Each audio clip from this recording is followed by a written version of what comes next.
Welcome to another episode of Wire2Wire Sports Podcast. I am the NFL genius, Gene Walzak. And in my, I was just doing that. In my upper left corner, I got Kent State's own, Cleveland's own, College Cottrell. Gentlemen. How we doing this fine Wednesday evening? I feel like it's always weird when you say gentlemen, without start your engine. And I'm not even like at the third one. So it gets you away from that. But I'm not even a NASCAR guy. I'm not even like a racing guy. But when I hear gentlemen, all I think of is start your engines. I mean, if you want to start them, that's up to you, bud.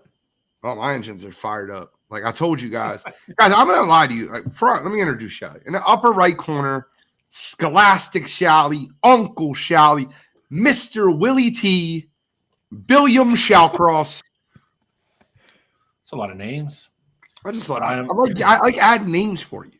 I'm here for it. I like nicknames, but I want to hear your revved engine story. I'm curious where this is going. No. All I want to say is this, right? I don't humility is probably my best trait. Like I'm super humble. I'm never ever talking about when I'm correct on something. That's something I never do, ever. So I'm kidding when I say that, obviously, but guys, I feel like it's about time where you two give me my roses and say, you're always right. You're always right.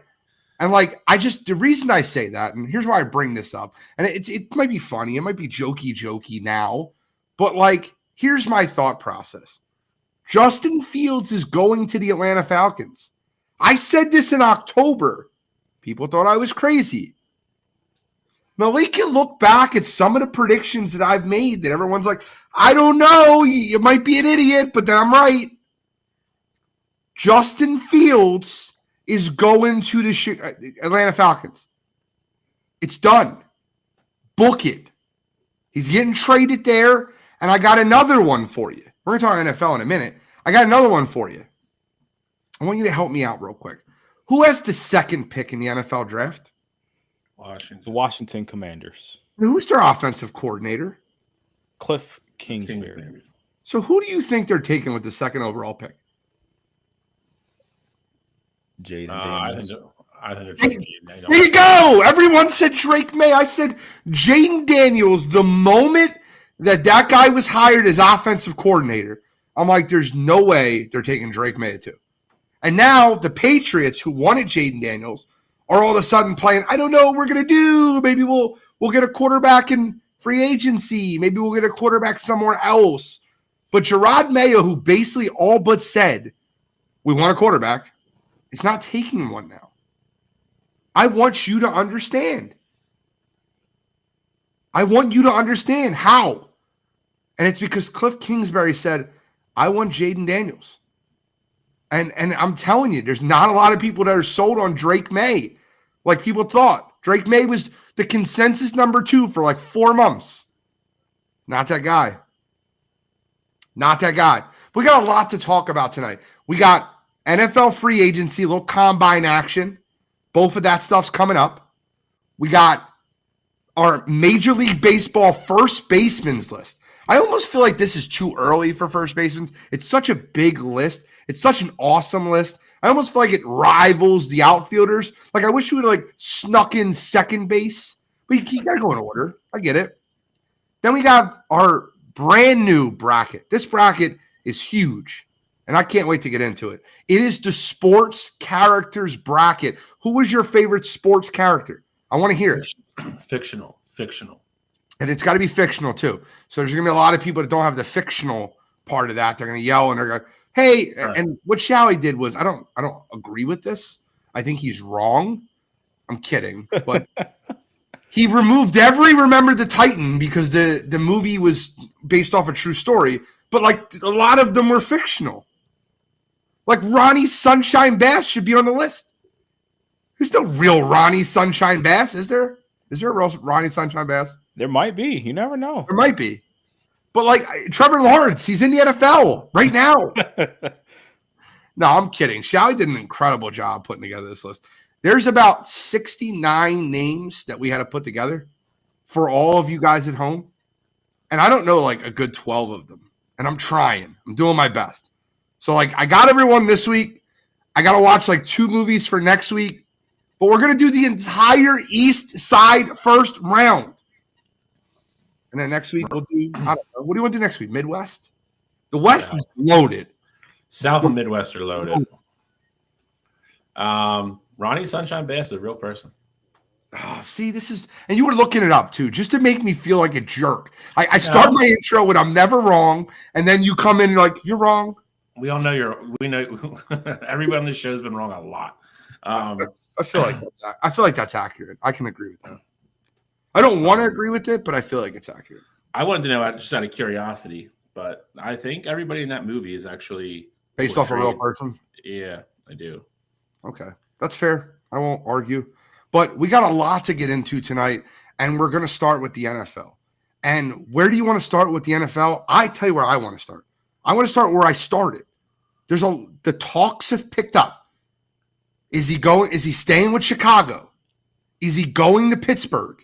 Is he going to the Raiders? Is he going to the Falcons like Gene predicted on October 13th? That would be insane. October 13th. But where does Justin Fields end up? And that's where I want to start. I want to start there. And God, and I'll tell you right now, Mo in the chat, I'm tired of Eric Taylor. I think he's in the bracket somewhere. I don't want Eric Taylor in the goddamn bracket. We got Smush, the goddamn running backs from their too many Friday Night Lights guys. Get the guys out of my goddamn bracket. I don't want them. Smash. Smush. Smash. I watched 3 seasons of it. Don't worry, he's in there. I don't know how you don't like it. You're literally the only sports person I've ever met that doesn't like it. That's a fact. I know non-sports people that like it. And your boy Michael B. Jordan pops up afterwards. You think he's great. So it's true. It's true. I do like Michael B. Jordan. I just feel like there's some disrespectful seeding on this list. And you did ask for our help for the seeding, but I'm telling you right now, do not think a 1 seed's winning this tournament because there's an 11 seed that I'm loving in this tournament. And I'll give you a little sneak preview. I don't want to go too far, but Mr. White Goodman is a double digit. I'm loving me some White Goodman. No one makes me bleed my own blood. Michelle. What a great mood tonight, guys. I'm sorry. I don't know what to tell you. But I would say just a lot of fun. Just getting back to NFL here. I mean, I think Justin Fields, it makes so much sense for him to go to Atlanta. And I will say, Gene, you've been on that boat for the longest about getting Justin Fields to Atlanta. But I've wanted that to happen. I didn't want it to happen with Arthur Smith there. But now that Arthur Smith is gone, like I'm perfectly fine with Justin Fields going over to Atlanta. So definitely looking forward to seeing him somewhere with a change of scenery, hopefully with an offensive coordinator that will incorporate his legs as well. But I'm looking forward to Justin Fields being on the move. I just hope he doesn't go to Pittsburgh. I like Zach Robinson, man. I really do. The job he did with Sean McVay as the quarterback coach over there, with Matt Stafford, and you can look at such the development of, guys, I don't know. Maybe I'm an Atlanta Falcons fan. I don't know what to tell you. I think it's because they put the Philadelphia Eagle in front of the stadium. Did you guys ever see that? They have a freaking eagle in front of the stadium. It's not a falcon. It's not a falcon. No. It's the 1991 Eagles logo. That's exactly what it is. But with Bijan Robinson, Drake London, Kyle Pitts, a defense, and cap space, give me Justin Fields to Atlanta. I want it. I want it in my pores. I don't think Eagles fans want it. Where do you think Justin ends up? Are you on the Atlanta boat now, Bill, or do you think he still stays in Chicago? I was never against the Atlanta thing. I still hope that he stays in Chicago. I think he's earned the right to keep that job. I don't think you can say without a doubt that Caleb Williams is going to come in the NFL and be a better quarterback. I don't.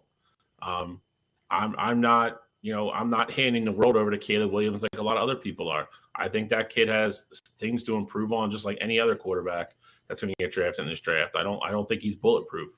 I think even known quantity that if you get your front office and your coaching staff, in order and continue to build around the kid, I think he's proven and showed enough that what he can be when he has a good team around him.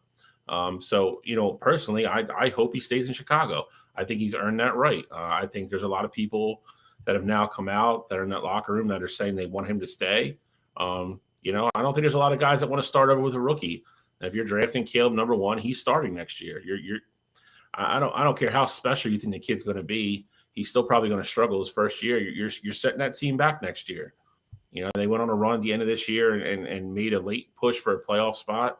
That team's not making the playoffs next year if Caleb Williams is their quarterback. But I mean, I do agree with Cottrell. I don't want to see him in Pittsburgh.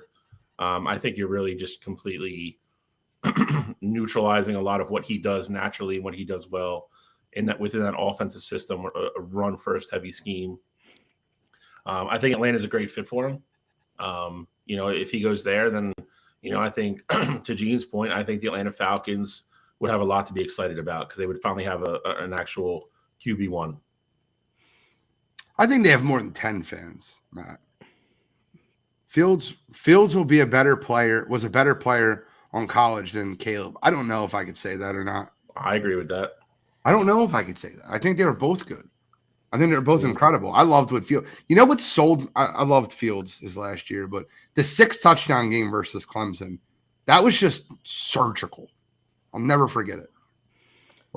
And then Derek Dempsey, I don't want you to feel like you're forgotten in there. I see the Malachi Corley love, Western Kentucky. You're showing some love to the small schools. I'm 100% with you. I do think Malachi Corley can be the steal of the draft.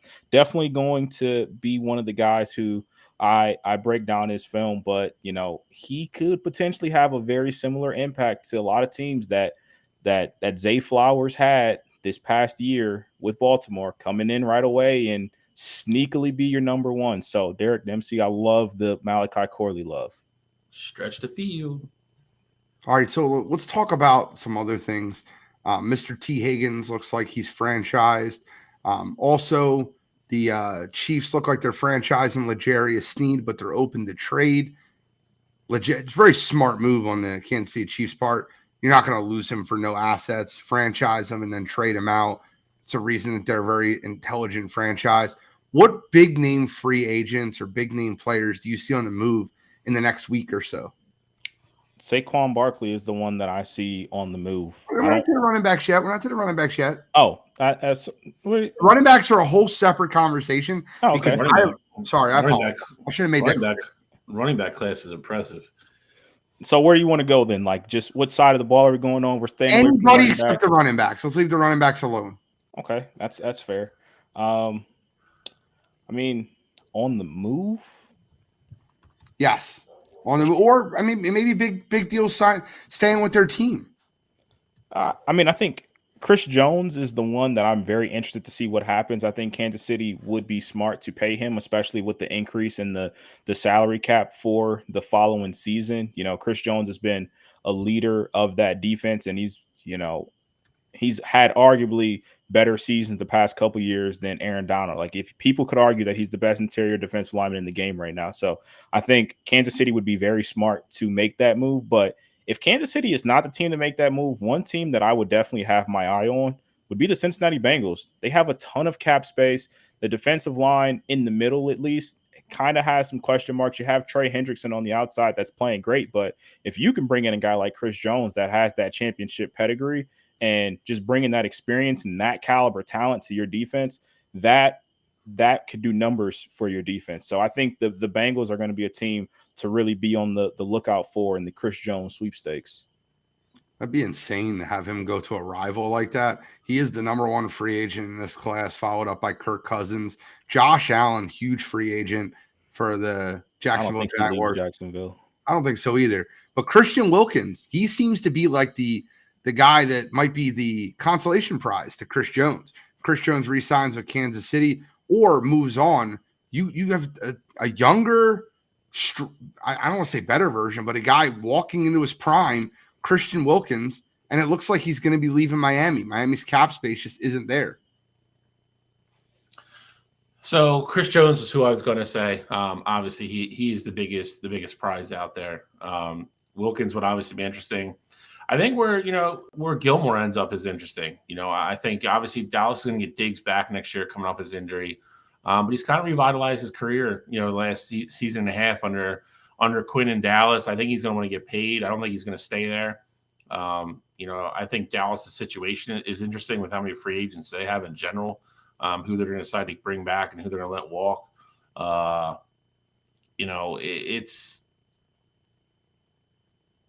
don't know if there's anybody big I can think off the top of my head that might re-sign or stay. I mean, Higgins is already off the board. Kirk Cousins will probably re-sign in Minnesota, right?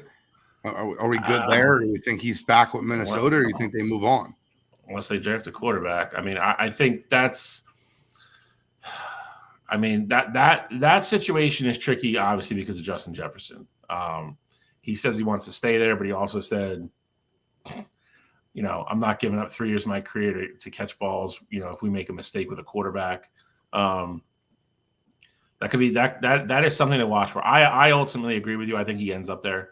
I think he stays, probably signs, probably a shorter deal. Just Isn't more that guaranteed. the ultimate purgatory, though? The Minnesota Vikings re-sign Kirk Cousins. You're still an 8-9 team or a 9-8 team.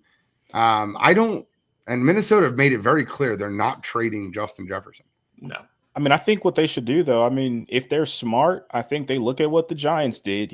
We laugh all the time about the Daniel Jones contract, but what the Giants did was say, hey, we overpaid our quarterback, but after 2 years, if we realize he's not the guy, we don't really have any financial burden to getting rid of him or moving on from his contract. So I could see Kirk Cousins signing a 3 or 4 year deal, but after that 2-year mark, they have that easy out. And then if that's the case, I also think this could be the year where, you could sneakily get a guy like a Michael Penix Jr. or JJ McCarthy, if you believe in either one of those guys, or even Bo Nix, have them sit for a year or two and learn behind Kirk Cousins.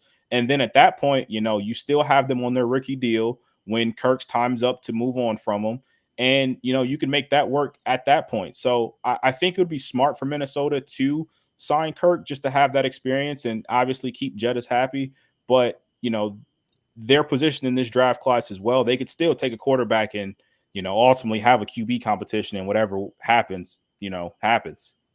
Godfrey keeps mentioning Kirk wants all money guaranteed. He wants too much. See, you got to understand, he does a great job negotiating, but you're going to get to a point where someone's going to have to give in. And when you look at the quarterback market, there are more quarterbacks than teams.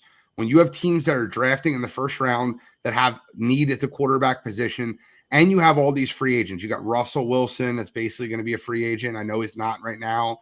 You got Kirk Cousins. You got guys that are around the league that could be Baker Mayfield still not signed. I know we all think he's going to go back to the Tampa Bay Buccaneers. I think he'd be a fool not to. But you have a lot of quarterbacks and not a lot of teams that have a need at the quarterback position. I think that there's 4 teams that have to address their quarterback position right now, immediately, right? And I don't think Minnesota's one of them. I think they can get another year of Kirk, maybe 2 years of Kirk. And even if it's guaranteed, you still have a quarterback on a rookie deal to come in and play behind him. And the other thing that's going against Kirk at this point is, he's coming off of a blown tire. Obviously, he had the torn Achilles. And I don't think you're going to get necessarily into a bidding war with other teams about Kirk Cousins. Like, these other teams that are without a quarterback that need to grab one, they're not going to just go throw $130 million guaranteed at Kirk Cousins just because they don't have a quarterback right now. So I do think, as much as Kirk wants his money, he also has to be realistic with himself and realize that there's not going to be a long-term deal out there or bidding war that Minnesota can necessarily get into with, these other teams. So I think Kirk's is going to be in one of those spots where he has to pick and choose. And, he's been successful in Minnesota. They've made the playoffs before. So you also have an offensive mind in Kevin O'Connor. So I think it would just be smart of him to take the money that he can get, but then also stand in Minnesota with what they're trying to start to build. I think they can give Kurt a front-loaded deal, kind of like Gene said. Give it put a lot of it in the signing bonus, which makes it guaranteed. If it's a 3 or 4 year deal, and then obviously just put the out clause after 2, or let them be able to get out of it after 2 with not a lot of dead money. I mean, it's the easiest way to do it. And I honestly think that's what you're going to end up seeing. I think you'll see a big signing bonus. He'll get a lot of guaranteed money, and then after 2 years, if they want to move on, the contract's going to be a couple $1 million a year, and they'll just take the dead spot and roll if they decide to either draft somebody or, they just want to move on in 2 years. All right, so I want to move on to the running back position because it is so, I guess, volatile and so wild. And I think there's a lot of running backs that are on this free agent market right now. And Cottrell, do you have the whole list in front of you? I don't have it in front of me. Let's see.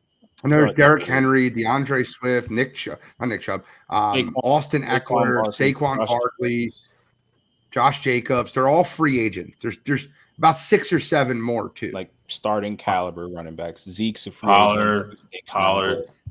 Pollard's another one. Yeah, Pollard's another one. I have a question for you guys. Will any running back this year, any of them, get an average revenue per year over $12 million, including Saquon? Yes, but I also think that the guaranteed dollar will not be that high.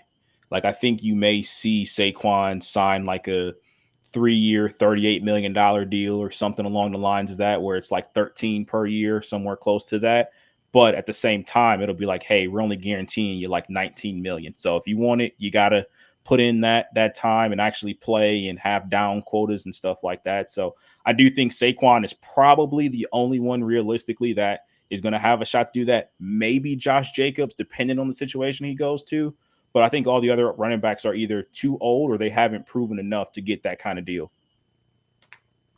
Yeah, I there's a reason I set the number at 12 million. I think Saquon's the only one that can touch it. I don't think he will, but I think he's the only one that can touch it. Shai, what are your thoughts? I actually agree with Cottrell. I think if you look at, the total and length of a contract, it'll work out that way. But kind of like Cottrell said, I think a lot of it's going to depend on if they play out their contracts and so forth and so on. It is. I think Saquon can definitely get there, and I think Jacobs is the only one that's probably even remotely close. Maybe it comes close to double digits. See, the way I look at it is this. Look at what happened with Joe Mixon last year. They were going to cut him. He ended up taking a more team-friendly deal. I think you're going to see that all across the NFL. Here's the strategy with running backs, guys. Make it very clear. Sign veteran running backs on 1-year contracts and then draft a running back and use those legs during that rookie deal.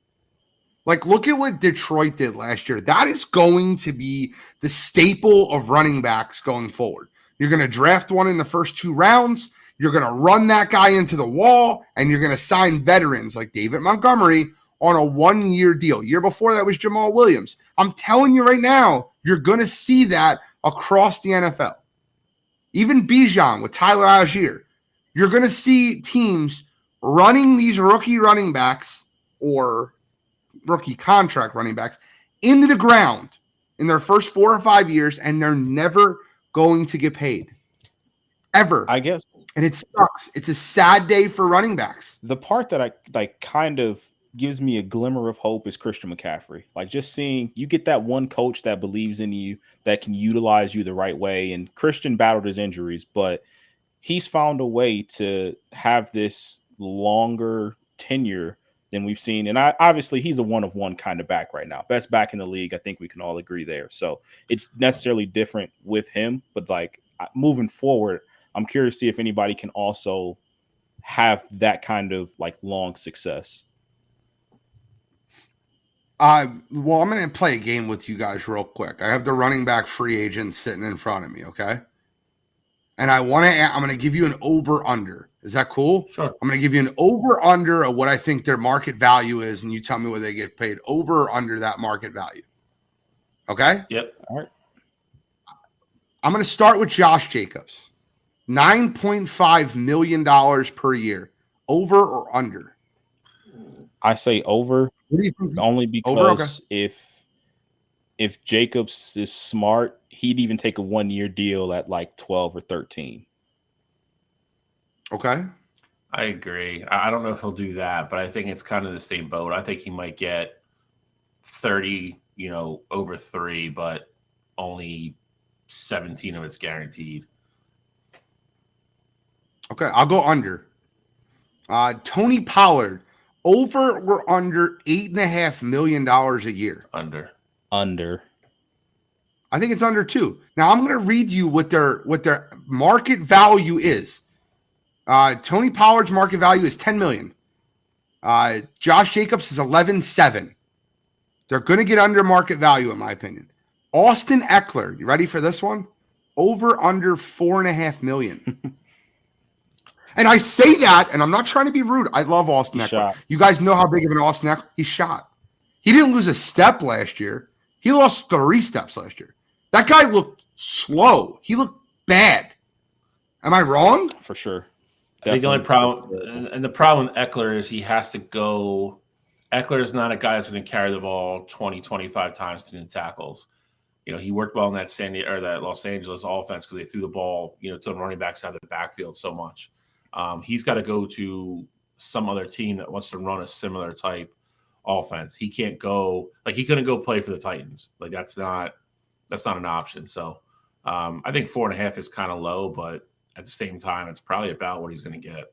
Yeah, I'd say push. I think that's what he gets. You can't say exactly. It could be 4.01, 4.501, or 4.449. You got to go over under. All right, I'll go over for the sake of argument. There's zero shot that Austin Eckler plays for Harbaugh.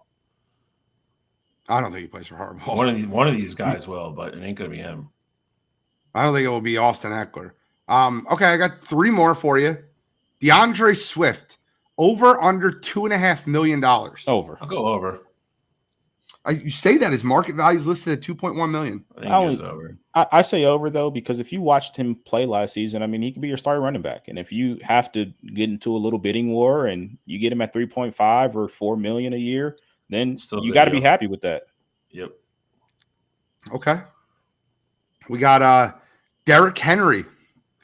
Over under, you might surprise some people, $7.5 million. Ooh, under. I think it's under 2.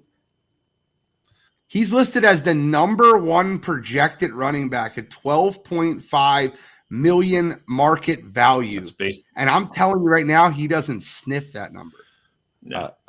I say over because, again, with Derrick Henry, I think he's going to be the kind of guy to try to go to a contender on a 1-year deal. You think a 1-year, $8 million deal to somewhere like Baltimore makes sense? Yep. Yeah, I get that. I can hear that. Him with Lamar Jackson, that backfield, I don't know if it'll work. Everyone keeps presenting them to, but I feel like the perfect running back to fit what Lamar Jackson was doing was Keon Mitchell, the rookie they had, the speedster. I felt like he was perfect. I feel like you need a fast running back. You know who I think would be a really good fit in Baltimore out of these free agent running backs? Tony Pollard. And I'm not saying Pollard's a fit anywhere, but I feel like he fits in that Baltimore scheme better than any of these. I mean, if you want to go thunder and lightning, though, I think if you have Keaton and Derek Mitchell, you bring in Derrick Henry on the goal line or first downs or whatever, and then you have Keaton Mitchell to give you a explosive play here and there. I think that could be a very dynamic duo. I do think Keaton fits better, but I mean, if you want a change of pace, that's a hell of a change of pace. You're right. It's a good change of pace. I feel like Derrick Henry needs the ball, though, to get his legs moving. You ever notice that Derrick Henry's first few carries don't really affect people? It's in the fourth quarter when he's starting to really get his legs moving. I feel like he needs that warm-up, bro. Well, he's got that, and then he's got people that get tired and standing in front of him and getting run over, too. I think the Thunder and Lightning thing will work there. I mean, it worked with J.K. Dobbins for how long? He just can't stay healthy. I mean, the dude. J.K.'s not Derrick Henry. Not saying that. Totally. I get it, but he runs that way. J.K. Dobbins is not a speed back. He's more of a power guy. He's quick, though. He's quick. Derrick Henry's quick, too. A lot faster than he looks. Derrick Henry's a 4-4 guy. Exactly. He just looks slower because he's so big. A 4-4 guy. Fair. My point is slow down is a 4-4 guy. I'll tell you right now, Derrick Henry's barely running a 4.58 right now. No doubt in my mind, he's not cracking 4.58. He was a 4.4 guy. I'm just saying that the way they've set up their backfield in the past, it would definitely work. Because, like I said, it worked with J.K. and whoever they had as the change of pace back for whenever he was healthy. He's just snake bit. He just can't stay on the field. Last one, Saquon Barkley, over under $11.5 million. I'll stick with my original thing, and I'll say over. I'll go under. I went under with every one of them. I'm going over as well. I think if 11.5 is your number, I think he's back in New York. So I think he's going to test the market, and I think he's going to find a good spot. New York signed him on a 1 year, $11.1 million deal last year, and he wasn't worth the value. He got hurt. He was for sure worth the value last year. Their team just sucked. Got hurt. That's the whole problem running back. He wasn't, he got hurt, but what did he miss? 2 or 3 weeks? Like, he wasn't significantly hurt last year. They didn't have a quarterback for the majority of the year. I mean, even with Daniel Jones. I've been saying that for years, dude. They have not had a quarterback for people think Daniel Jones is the guy, but he's not. He didn't have 1,000 yards last year, bro. Like, you could say, I think he missed 4 games with that ankle injury. Yeah, but again, they did not have. I'm checking right now because you got me questioning They myself, didn't have a quarterback. I mean, you're giving him the ball when, the box is fully loaded. It's 8 guys in the box. There's no threats anywhere. And I know, Tommy Cutlets had his love here and there, but going from Daniel Jones, who wasn't that good to begin with, to Tyrod Taylor and Tommy DeVito. Played 14 games, left 1 injured, so he played 13 and a half games. Yeah, like that's a good season for a lot of people. No, you're right. It was more than I thought. I thought it was 12. I mean, it is what it is. He had less than 10 carries in 2 of them, but that's, when you get down in the legend, gotta stop running. You're right. Not arguing with you. I mean, there's 25 teams that kill to have him if they could afford him. 100%. I think one of them might be Dallas. Dallas don't have money. Listen, Jerry Jones you're going to sign somebody. Is no virgin to paying. He'll pay Micah or Dexter Lawrence, like whoever they got, DeMarcus Lawrence, like he'll pay those guys $60 million tomorrow if that meant that frees up, $15 million for Saquon. All right, gentlemen. We'll have more free agency next week. That doesn't start until March, but you'll start hearing a little bit more of it next week. We got to move on. We have our MLB first baseman's list, and I know you guys have been waiting for our list. I want to talk about that. Glad we got into the running back crew. But our first baseman's list is loaded. And I'm hoping the baseball guys are in the chat. These baseball guys have been messaging me offline, telling me who's right, who's wrong. We got a great first baseman's list. And reminder, it's a projections list. This is not a lifetime achievement award. And I might be a little bit homerish. Maybe. We'll see. I love it. I love it. Nice. Throw that up there anytime you can, Cottrell. Make sure the people don't forget. All right. Let's get the projection. Let's get the list up there. I might have went a little homerish. Maybe. All right. Well, look like me and Shally have same top 3, same 4, 5, 6. We're not too far off, brother. I always look at my list based off Shally's list.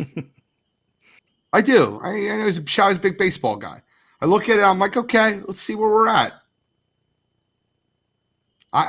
Okay, let's go. Cottrell, get us started. Absolutely. I got to go with my number 10, Mr. Rock the Baby himself, Josh Naylor of the Cleveland Guardians. Last year, he was one of the lone bright spots of that team. I mean, he batted over 300 last year, and I mean, he brought all the theatrics with him. Love the way he plays the game. Love how, he's always talking. Now, especially, he's got his brother up with him as well. Think Josh is going to be primed for another great year. So had to find a spot for him to come up on this list. So Josh Naylor, I see you batting 300 again. Give me 20 plus home runs. Rock the baby a little bit more, and you've earned your spot at the number 10 spot on my list. So I'm going to start up in Beantown in the AL East. Tristan Casas, Boston's first baseman. As a rookie, ended up hitting 263. Had 24 home runs, almost 70 RBIs. Needs to work on his defense a little bit, but as a rookie, from June 1st on, he hit almost 300. I think he hit 299, somewhere right around there. Had a scorching second half. Again, like Gene says, this is a projection list. I think he, coming off the momentum he had at the end of the season, Boston, I think, is a little bit of a kind of under the radar team this year, which is weird to say for the Red Sox. But I think he takes, I think he keeps that momentum going. He takes another step, and he just cracks my top 10. It was between him and Mr.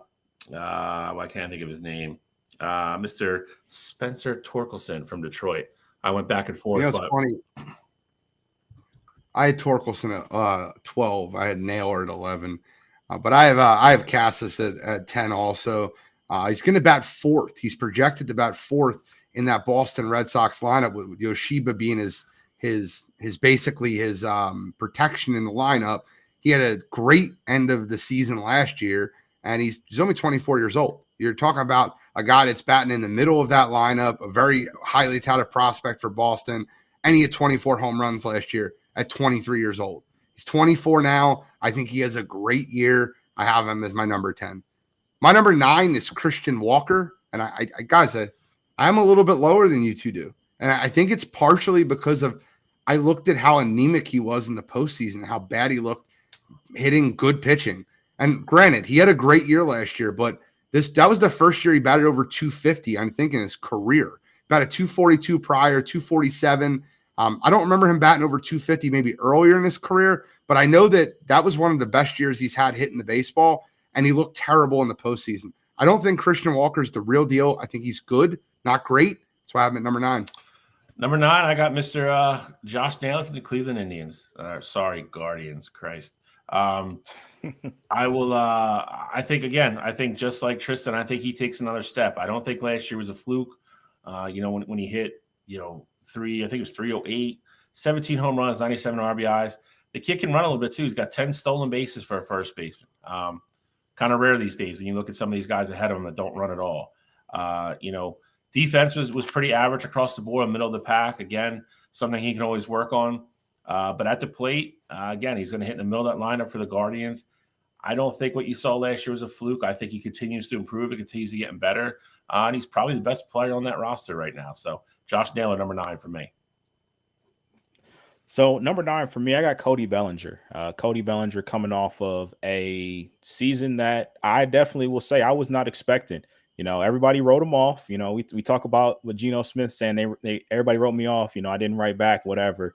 But Cody Bellinger was a guy that was basically in the same shoes. He left LA and he was kind of forgotten about going to Chicago, but then he came out and he had a great year. So, and it just came out, he re-signed with Chicago. So I think he's going to be primed for another good year with Chicago. And I think he's going to find his footing there.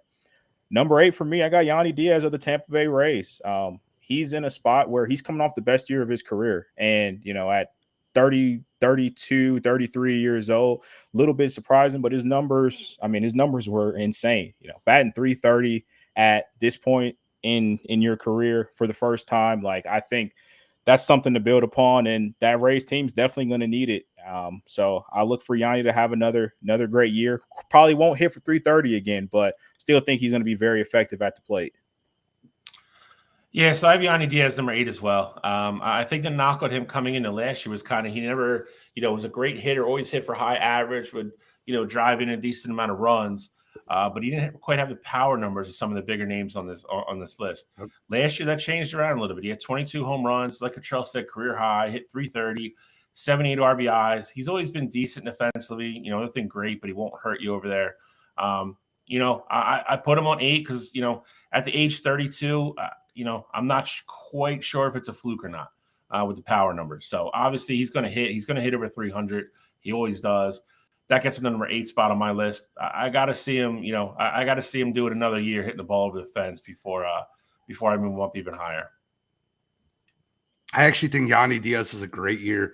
Obviously, I have him number 7. Let me talk about my Cody Bellinger first. You want to talk about a guy who found a home in Chicago? He was written off.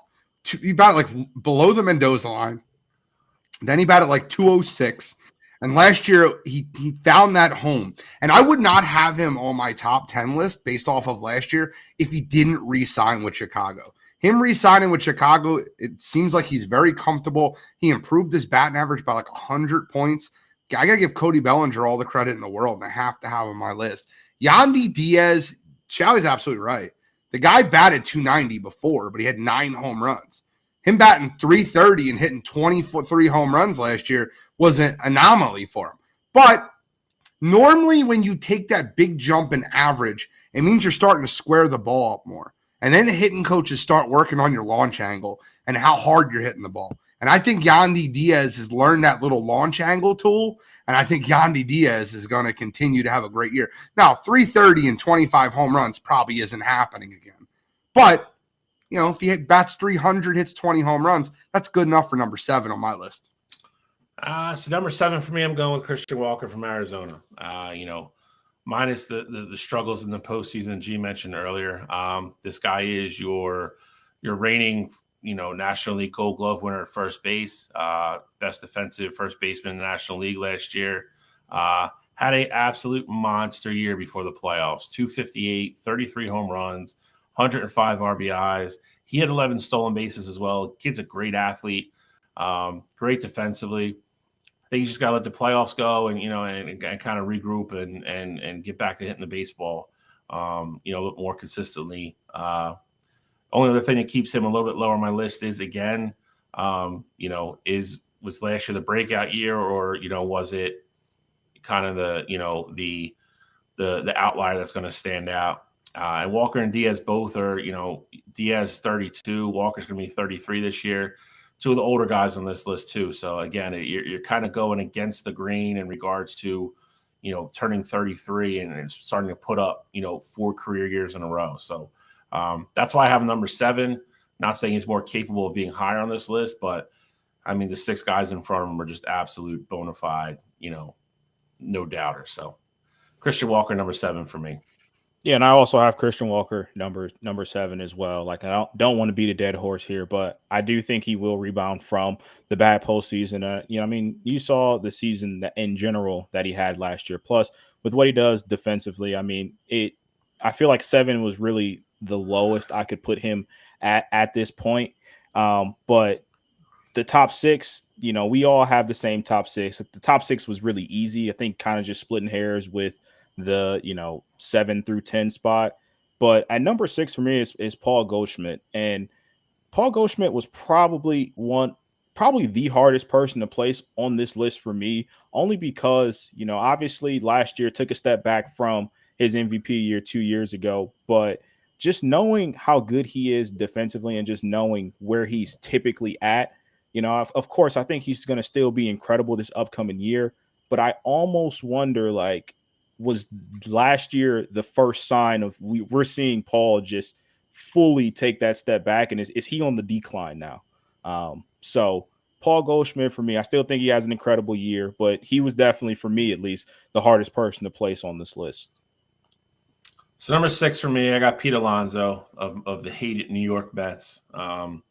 Polar Bear, got one of the coolest nicknames in baseball. I got to give this guy credit. I consistently wait for this guy to fall off, and every year he continues to prove me wrong. He's the home run derby savant, you could call him. Average took a little bit of a dip last year, 217, went through a really bad slump in the middle of the year. Still ended up with 46 homers, 118 RBIs, and he had 6 defensive run saves. He's very underrated defensively at first base. He's a top 10 in every defensive metric.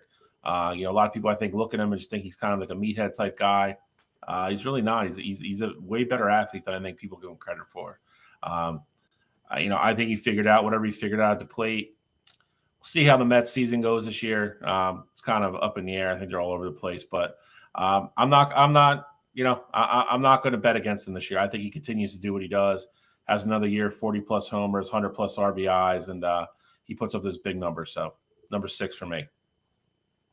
Yeah, number 6 for me is Paul Goldschmidt. And Goldschmidt was tough for me. I don't know what's going on with St. Louis. And you're talking about a guy that came off of one of the best seasons ever 2 years ago to what he did last year. His batting average dropped 50 points, and he seemed disinterested near the end of the year. I'll make it very, very simple. I think Paul Goldschmidt has the ability to be the best first baseman in all baseball, but I don't know what's going on in St. Louis, and I don't think Goldschmidt has a better season than the 5 people above him. The only reason I have Pete Alonso ahead of him is, yes, Pete Alonso is not a better fielder than Paul Goldschmidt. Goldschmidt's probably the second best, if not best, defensive first baseman on this list. But Pete Alonso hit 46 home runs last year, only batting 217. You would think that he would go back to a 257, 260 batting average, in which he's averaged prior years, and he's got a lot of speed ahead of him in that lineup. I think Alonso has a monster year, being some of the only run production for the Mets and allowing him to really swing loose and swing free. I think this might be a 50 home run season for Pete Alonso, and if that's the case, he's got to be in my top 5. So number 5, I'm going to go with Goldschmidt from St. Louis. Both these guys have already talked about him. Obviously, we know how great he is with the glove. Had a little bit of a down year there last year as well. Only 3 defensive run saves. Put some 6 in the major leagues. But he is a gold glove caliber type guy. He's the oldest guy on this list. He will be 36 this year. I think he's hard because, like Gene just mentioned, he came off an MVP year, which was one of the best years ever for a first baseman. And when you consider you're putting that in the likes of Babe Ruth, Lou Gehrig, people like that, to think anybody was going to replicate that is kind of a little short-sighted. He's kind of reminds me a lot of of Tristan Casas. He had a horrible first half, ended up still hitting, I believe, 268, 25 home runs, 80 RBIs. The majority of that came in the second half of the season. Gene was right. He was horrible in the first half. I think he still has Owen Arenado going to be hitting behind him. I still think he puts up big numbers. I don't think he goes back to his MVP type year, but I don't think, I'm not necessarily going to put him in the decline category yet either. I think he has a bounce back year, has a very good year for St. Louis. So I have him number 5. I'll tell you who'll be rooting for him, Bryce Harper, because Bryce Harper wants to prove that you can play into 37, 38, 39 years old at a high level, a premium level at first base. So he's got a fan in Philadelphia. Number 5 for me, I got Pete Alonso. Every year we do these lists. I feel like I'm always the highest on Pete Alonso. I see Gene has him at 5 this go around. But Polar Bear for me, I think obviously the power numbers are always going to be there. But the biggest influence for me with Pete Alonso is, as Lil Wayne says, the money is the motive.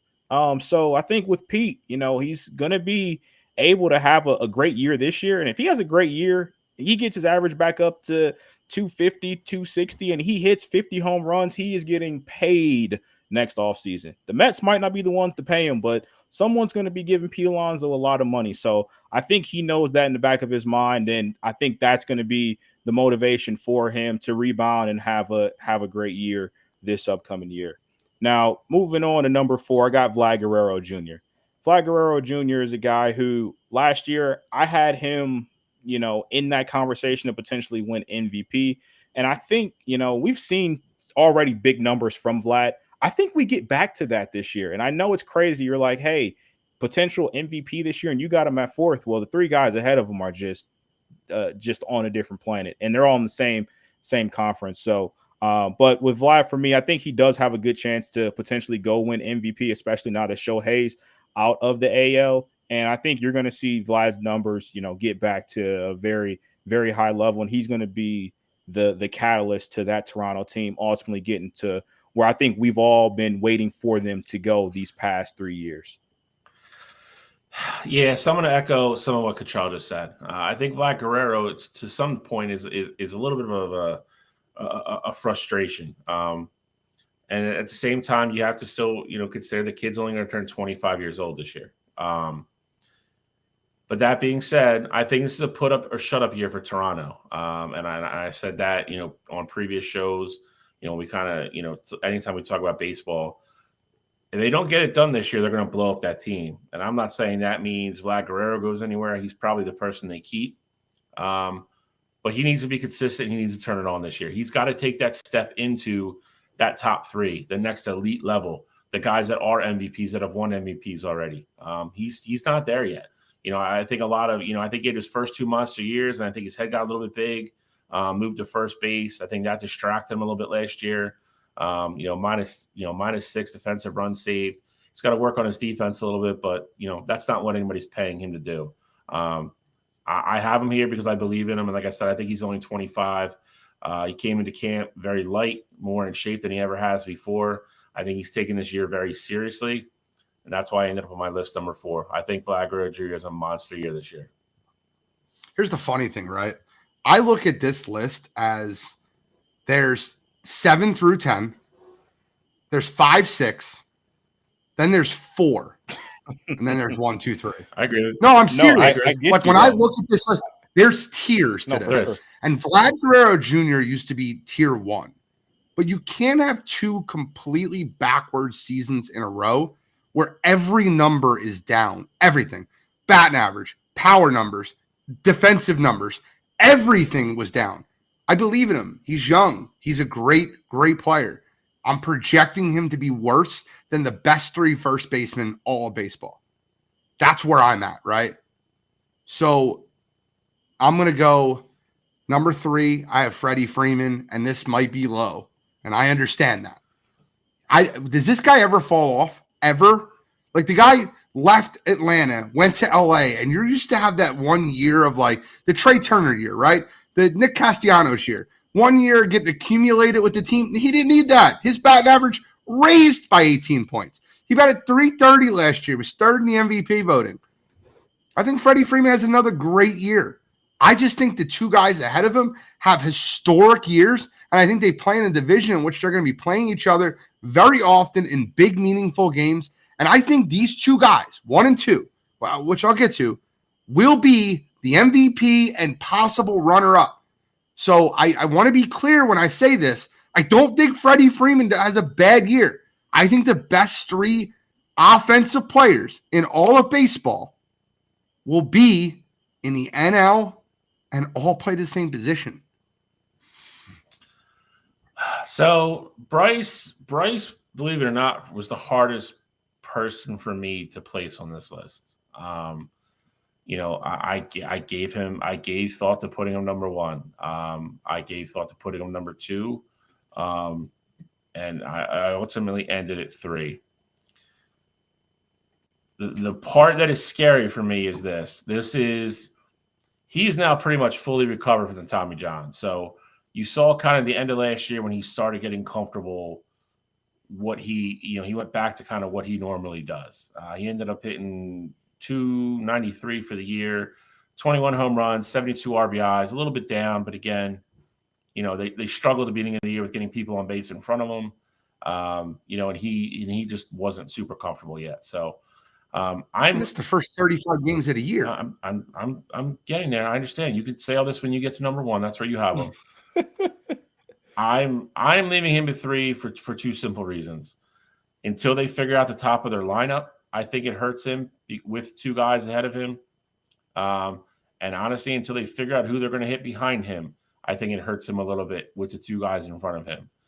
Defensively, I think he's a huge upgrade for the Phillies. Not that really anybody couldn't have been over Rhys Hoskins. But, I think, I'm not going to disagree with Gene in that I think there's a chance that Bryce Harper could win an NL MVP this year. I believe that. And like I said, I was hesitant to put him at number 3 because of that. I just decided to go 1, 2 a different way, but I have no problem seeing it in any other combination. I just realized that we don't have any Rhys Hoskins love this year. I know every year Bill hates on him, but no one snuck him into their list. No honorable mention. We're just not getting to Rhys. Coming off an ACL in Milwaukee, a park that you're not going to be able to hit the ball out as frequently. Yeah, I don't think Rhys Hoskins has a top 10 season. Oh, I mean, I don't obviously, I don't either, but every year we always talk about Rhys and how terrible he is defensively, and it's the same thing. So I'm just glad we finally got back there. But number 3 for me, I also have Bryce Harper, and for me, I would say it was easy for me to put Bryce 3 only because I do think he can win MVP this year. But for me, it was easy to put him 3 because the 2 guys that I have ahead of him, I think they can also have similar offensive numbers, but I know they're defensively going to be better than Bryce's first year at first base. So I think Bryce Harper has all the tools to win MVP. Coming back from last year, Bryce is a guy who, again, with these Phillies, we keep talking about these lists. These Phillies have guys that are gamers. Like I'm low key a Phillies fan. Like I love your guys' team. Bryce is that guy. He's so easy to root for, how energized he gets. So I think Bryce can have an incredible year. But like I said, I just think the 2 guys, what they bring to you defensively as well, they just gave me the easier edge at 1 and 2. So just moving on, I'll go to Matt Olson at 2. Matt Olson's year last year was absolutely stupid. 54 home runs, a 7.4 WAR is absolutely incredible. The only reason why I got him at 2, I just don't see him replicating that. Like, I think that's the top of the mountain. He's got to come down somewhat from that. So Matt Olson, as incredible as he is, I just don't see him replicating that. Still going to have a phenomenal year. I think he could, win an MVP award this year, but for me, I just had to slate him there at number 2. So number 2, I have Matt Olson as well. After getting traded from the A's, this was kind of the ceiling that everybody expected to see at some point in his career. Finally hit it in his age 28 year. Elite defensively, 8 defensive run saves last year, second in the Gold Glove voting, only to Christian Walker. Cottrell mentioned some of his other stats already: 293, 54 home runs, 139 RBIs, got a bunch of MVP votes at the end of the year. And he's going to hit in the 3-hole in an absolute stacked, probably best top to bottom lineup in the league. This is one of the few reasons why I have him ranked above Bryce Harper. I think he's better I know he's better defensively. And I think he's bats in a lineup where he's just constantly going to have people on base. Bryce, unfortunately for me, sometimes falls into like the Trout category. It's a bunch of home runs, but they're solos because Kyle Schwarber's 0 for 4 with 4 strikeouts, and there's nobody else on base. Over the course of 162 games, that hurts you. It hurts your production. Matt Olson's also durable. He's played 162 games in back-to-back years. The kid is a stud. He'll turn 30 this year. I agree with Cottrell. I don't know if he ever has a better year than he had last year, but I don't think he takes some massive drop-off either. I'm a firm believer when these guys move coast to coast and they move their entire families, it takes a while for these guys to get comfortable. And you saw that his first half year in Atlanta when he got traded. Last year was his first full year there. He was settled in, and he had a monster year. I don't think that changes too much. So I have him number 2. I don't think it changes much at all. I think he hits 50 home runs. I think he has 140 RBIs. I think Matt Olson's probably the most valuable first baseman right now in the league, based on age and everything that you bring with it, defensive, and the fact that he plays 162 games. But it's not a what am I projecting going forward through their career. It's what I'm projecting for 1 year. And I think Bryce Harper absolutely blows up this year. I think Trey Turner has that 1 year down and then comes back up syndrome. I think you're going to have JT Realmuto having one of the best seasons of his career. He's looking great. He's coming into camp looking incredible. I'm very happy with what I see from JT. I think he ultimately bats in the 4-hole. And I think you have a nice 2-3-4 with Trey, Bryce, JT for the Philadelphia Phillies. And I think Bryce Harper wins the MVP. And look, I look at Matt Olson's year last year. And you know what it is? When you bat over 600 slugging, you win the MVP. It happens more often than not when you have over 6. And he didn't. He was 4th. The only 2 seasons in Bryce Harper's career where he had over 600 slugging, he won the MVP. I think Bryce Harper is back to that. I think the postseason shows you that. He missed the first 35 games last year, and then he went on like a 54 at-bat streak without hitting a home run, which is the longest of his career because he was getting the strength back in his shoulder. I think Bryce is completely back. I think he's locked in. He's seeing the ball well. He's in a lineup that's loaded, in a ballpark that suits him, at a position that does not take a big toll on his body. I think Bryce Harper has the best year of his career, and he's already won 2 MVPs. He's playing for an extended contract, and he's one of the most clutch hitters in all baseball. He's my MV3. He's my MVP. Bryce Harper, number 1. Number 1, I have Freddie Freeman. He's kind of been the standard over here for a long time, to be honest. Obviously Bryce switching to first base full time just adds more star power to this category. And obviously Matt Olson getting traded to the National League last year. I mean, you see how stacked the top half of this is with the National League guys. Freddie Freeman, though, going to be 34 this year. Just comes off another freak year. 331, second in the league in doubles, 29 home runs, 102 RBIs, 23 stolen bases for a first baseman who was 33 years old. Little off par, defensively for him last year. Said he battled a few things, in the middle of the year kind of hurt him, but I don't think he slows down. I don't think it's this year. He now has Shohei Ohtani, most likely going to hit behind him in the lineup, which is wild to me. He's going to Mookie Betts in front of him as always. That Dodgers lineup, just like the Atlanta Braves, which I think, again, not taking anything away from Bryce Harper. I just think the lineups of those two teams give them a slight edge over Harper. I think Freddie Freeman might score 130 runs this year. And I mean that, and I don't think that's a crazy number to put up there. So I'm not mad with Bryce at one. I'm not mad with Freddie Olsen. I think any of them you could make a really good case for number one. I just went with Freddie, so he's sticking number one there. Bill, I want to just kind of combat what you said about Freddie. Not saying that he shouldn't be one, but Olsen's going to bat fourth in that Atlanta lineup, not third. Third is Austin Riley's spot, and that's what Atlanta projects for the ongoing future, which means Ozuna is going to bat after Olsen. Freddie is going to bat third in that Dodgers lineup, and for every projection that I've seen, and from what the Dodgers have said, Shohei Ohtani is going to bat second. So you're going to have Will Smith projecting Freddie Freeman. I think it leads to Freddie having a ton of RBIs with Shohei being on second with doubles, but I think it takes a lot of his RBIs away with Shohei batting in front of him.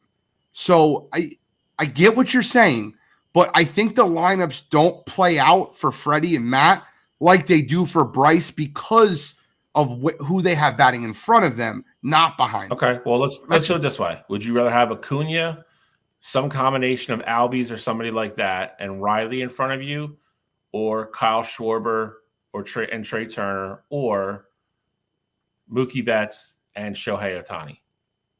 So I would 100% rather have both lineups in front. The in front of the lineup, I agree with, but the protection in the lineup always comes from behind.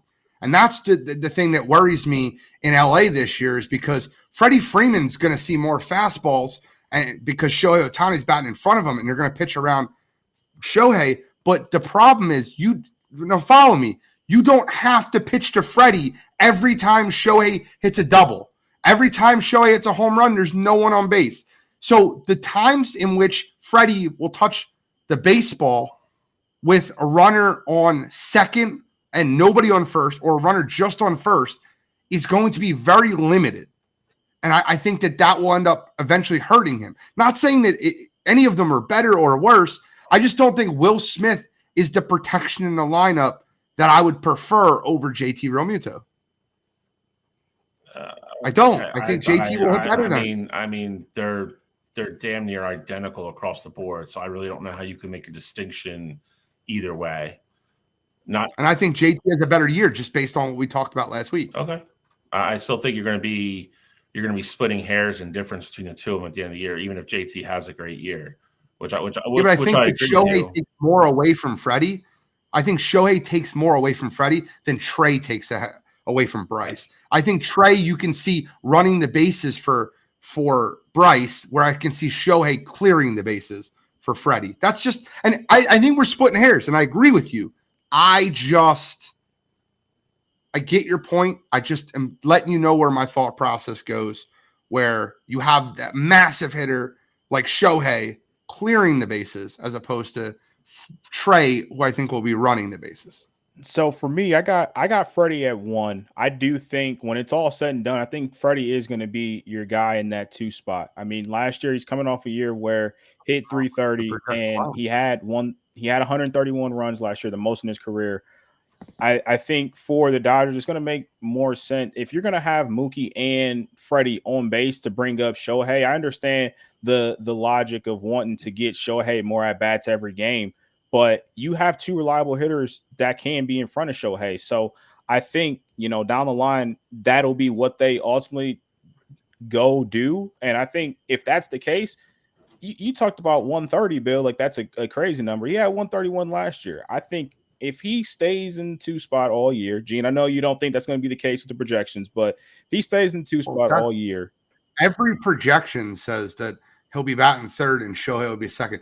MLB, Roto-Wire, every site that I've But been I will on. say I've seen the Dodgers spring training as well, though, and Freddie talked about it a little bit too, like, you know, whether he was going to go first, second, third, you know, how are they going to do everything, whatever. And he said, you know, once you see the guys play out there on the field, you know, through spring training, you'll have your answer within the next couple weeks here. So before the season starts, you'll know for sure. I think it would be, and I know Shohei hasn't played, you know, a ton of spring training to this point, obviously, but when Freddie's been out there, they've been putting him in the 2 spot. So, you know, if Shohei is not playing, of course, it makes sense to put Freddie there. But I think that just makes the most sense in my mind, especially a guy who had that much success last year. If you put a guy that can hit 40, 45, 50 home runs behind him, you got Mookie and Freddie that consistently can get on base. I just think that would make a lot of sense there. I love it, guys. And that's the fun part of it. And I just, Shohei about it the other day, about it second, Freddie about it third. But that's fine. And I actually think your lineup makes more sense. I would rather Shohei batting third and Freddie batting second. I think that makes a lot more logical sense. I'm not disagreeing with you, but just not what I've seen. So I'm just going off what I've seen. Guys, if you're in the chat, if you're ready, are you ready? Are you ready? Our next bracket is here. Now, I just want to take a second and shout out my friend William T. Shawcross the 17th. Love Bill. Bill did an incredible job of putting this together. I don't know what Cottrell's doing. He's making us look all weird. But Bill did an incredible job of putting this all together with so many different sports characters. So I'm gonna lend it right to him so he can kind of give you a little insight. So there might be a person that you don't see, right? Because what he did was fictional sports characters, not real sports players that played.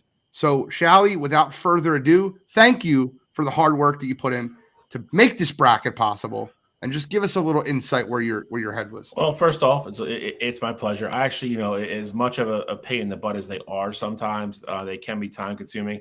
I actually do enjoy it. I do enjoy it. This is kind of, you know, I would say collaboratively, you know, I think all of us have kind of like our own little like thing with the show. This is kind of one of the things that I usually end up doing more often than not. But that being said, to Gene's point, you know, there was a lot of options. You know, there was more than I thought going into this. Just remember the key thing is fictional. So you know, Gene was teasing earlier, but like anybody from Remember the Titans that were all those guys were based on real players. None of those guys are in here. Herman Boone was a real guy. You know, somebody mentioned the Rookie earlier, you know, the movie Dennis Quaid. That was obviously based off of a real person. You know, all the Yankees movies, you know, and all that stuff. Those are all based off real people. So none of those guys are going to be in it. This is all stuff. Rudy's another one, real person. So that being said, this is how we, you know, the list that we came up with and seeded. You know, obviously it's based off, the seedings are based off a lot of, kind of, you know, how big of an impact do they have in the movie or show? You know, are they the main character or kind of like the supporting guy? How good is the movie or show? That matters. You know, and, you know, I think the big one for me too is, I don't know if I want to label it impact or something like that, but like how memorable is the character? Like there's certain characters on this list that, you know, you're going to know right away. And you could recite half their lines from the movie or whatever, or lines that you still use, you know, in everyday life or something like that. So the impact the characters have, that kind of stuff is obviously going to make you a higher seed. We will see him eventually. We will not see him tonight, but we got the East tonight. We got the East. I look at this bracket as like the Rocky bracket. There's a lot of Rocky characters on it. There is. Whether it be Rocky or Adonis, but there's a lot. And you also have little, you know, He Got Game, little Ray Allen, Jesus Shuttleworth, and the greatest actor of all time, Denzel Washington, makes an appearance tonight. Couldn't leave him off for you. Dude, you can't. And I might vote for him. Guys, there's going to be upsets in this bracket. There's going to be upsets. I'm tired of the wait. Are we here? Can we? We are here. Let's go. Bring it up. EA Sports. We're in the game. I just need to make sure you are ready. Can we make it bigger? So, absolutely. Yeah, he's got it. Cottrell's got us. I have no problems with Cottrell on the ones and twos. So click on the matchup. Not that one. We're starting the tournament. Yeah, we're starting. We're ready to go.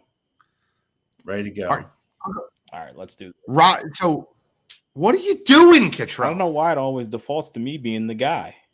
I don't know why I'm the guy. I'm just the guy. Why don't you put it back up? Why do you look like you're a ghost right now?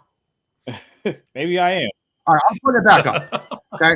Now, what I want you to do is I want you to click on the Rocky Balboa, the Dean Youngblood, and zoom that in for me. I got you. Can you do that? Little Control Plus action. I got you. So we got a play-in game for the 16th seed on the bracket. They're both going to get bludgeoned by Rocky Balboa, and that's okay. That's what happens with these play-in games. We're not going to see another 16-1 tonight. But Shally, if you'd like to introduce Mr. Youngblood and Mr. Lelouch. We'll start with Mr. Dean Youngblood. Movie from late 80s about a kid making his way through the junior hockey world. Was in Toronto, I believe. It was Toronto. Typical 80s movie, has all the drama, has all, the feel-good ending and all the thing. But honestly, it's an underrated hockey movie. There's not really a ton of hockey movies, that are not fictional. So, I wanted to include him, give him his due. And he's going to go up against Nuke Lelouch, the star prodigy pitcher from the 80s hit Bull Durham. If you've seen that movie is hilarious. He has all these crazy superstitions.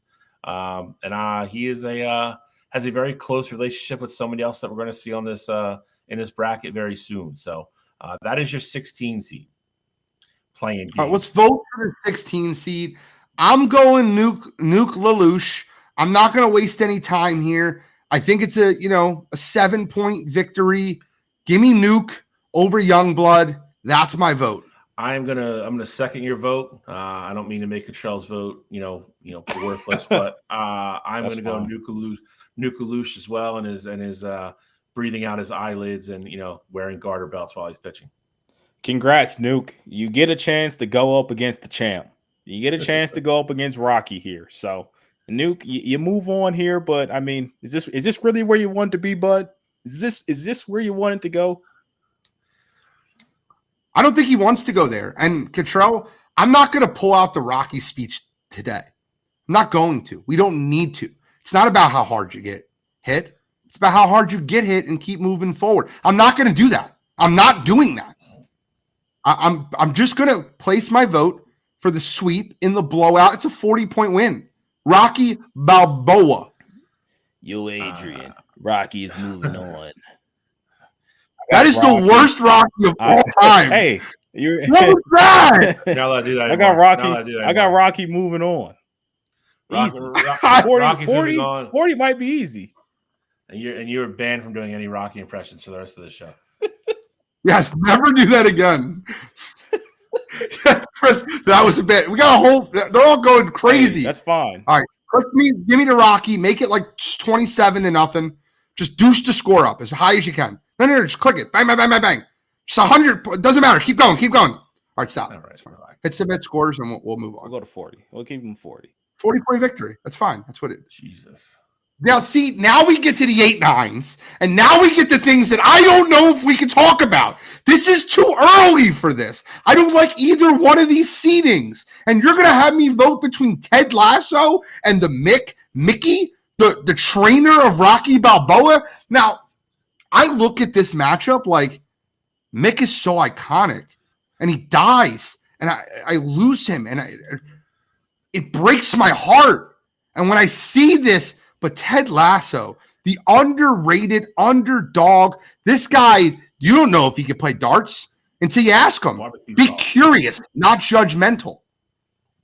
One of the best scenes in all of TV. Facts. Barbecue sauce. Bang. I got to go Ted Lasso here. And I'll tell you why I'm going Ted Lasso. I don't want to see Rocky beat up Mick. I don't want to see it. And I'm going Ted Lasso because Ted deserves it. And Ted's a little underdog. I kind of wish he was like a 10 or an 11 so I could vote for him and he could have that true underdog story. But this is too good of a matchup for the first round. Bill, I don't care. I'm going. I don't care what you say here. I'm putting it on you because I'm splitting the vote here. I want Mick. I want Mick to move on.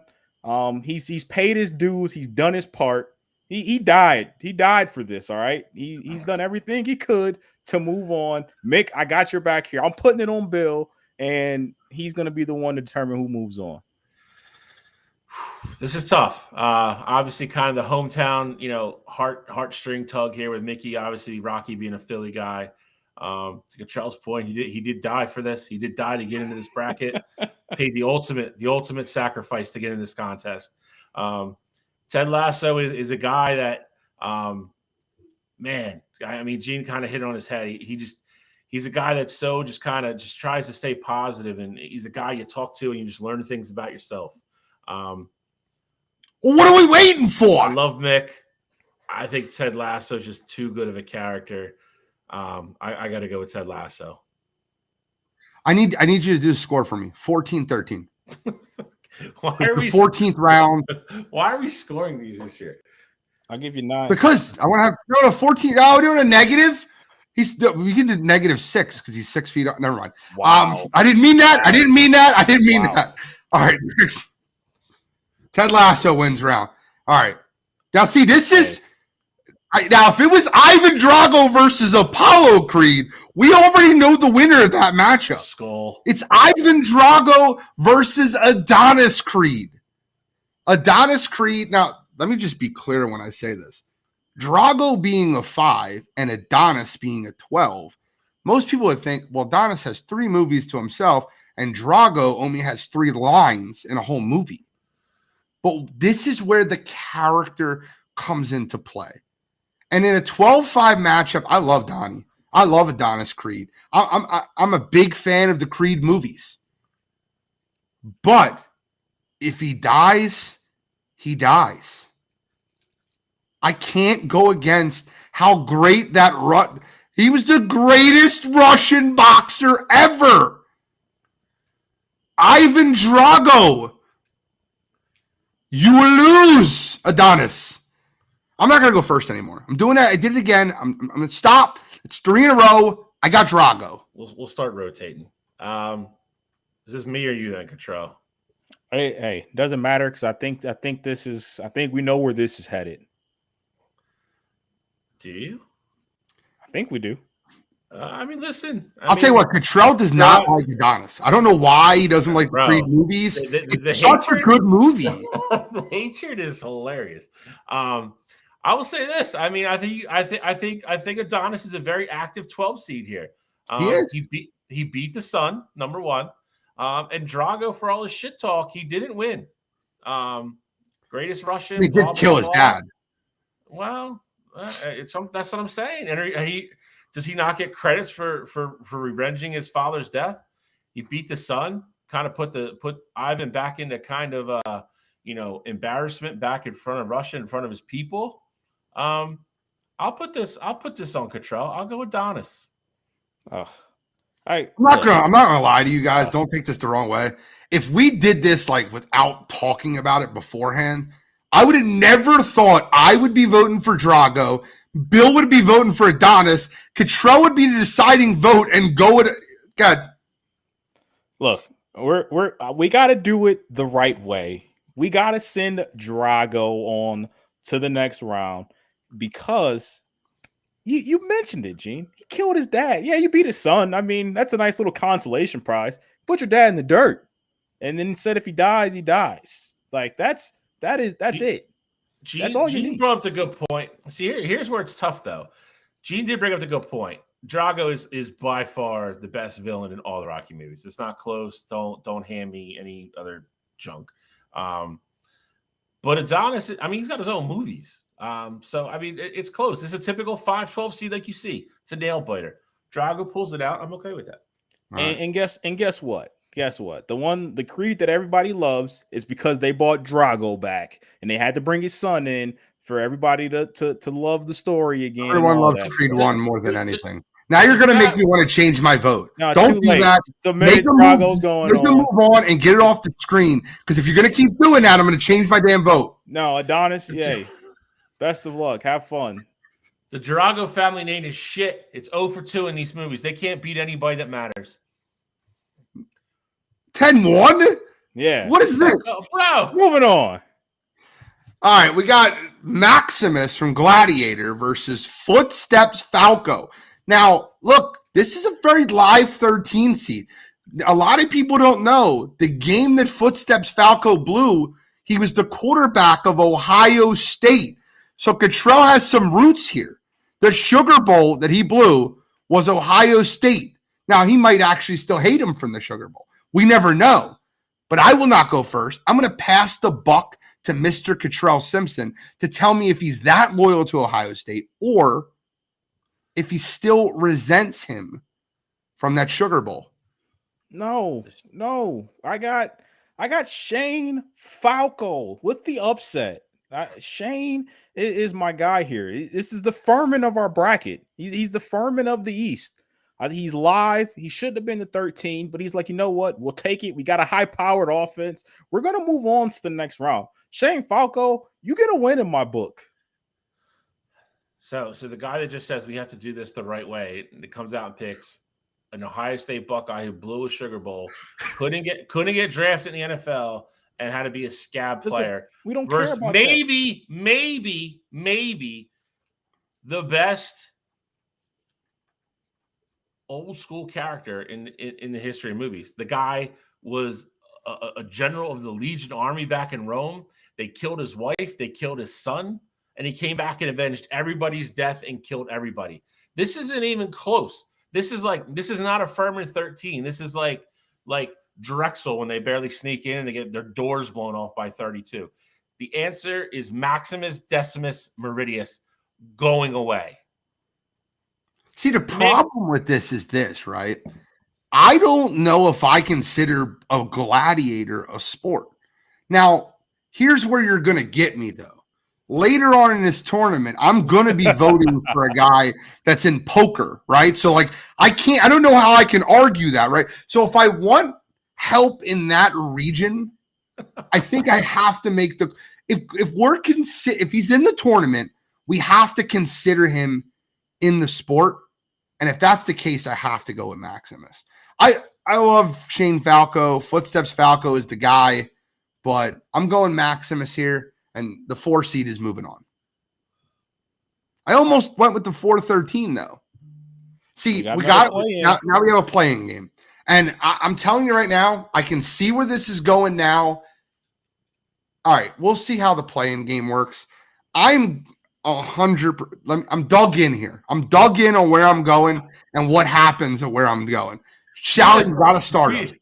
Gene has all these moral dilemmas for goddamn games into this tournament. That's hilarious.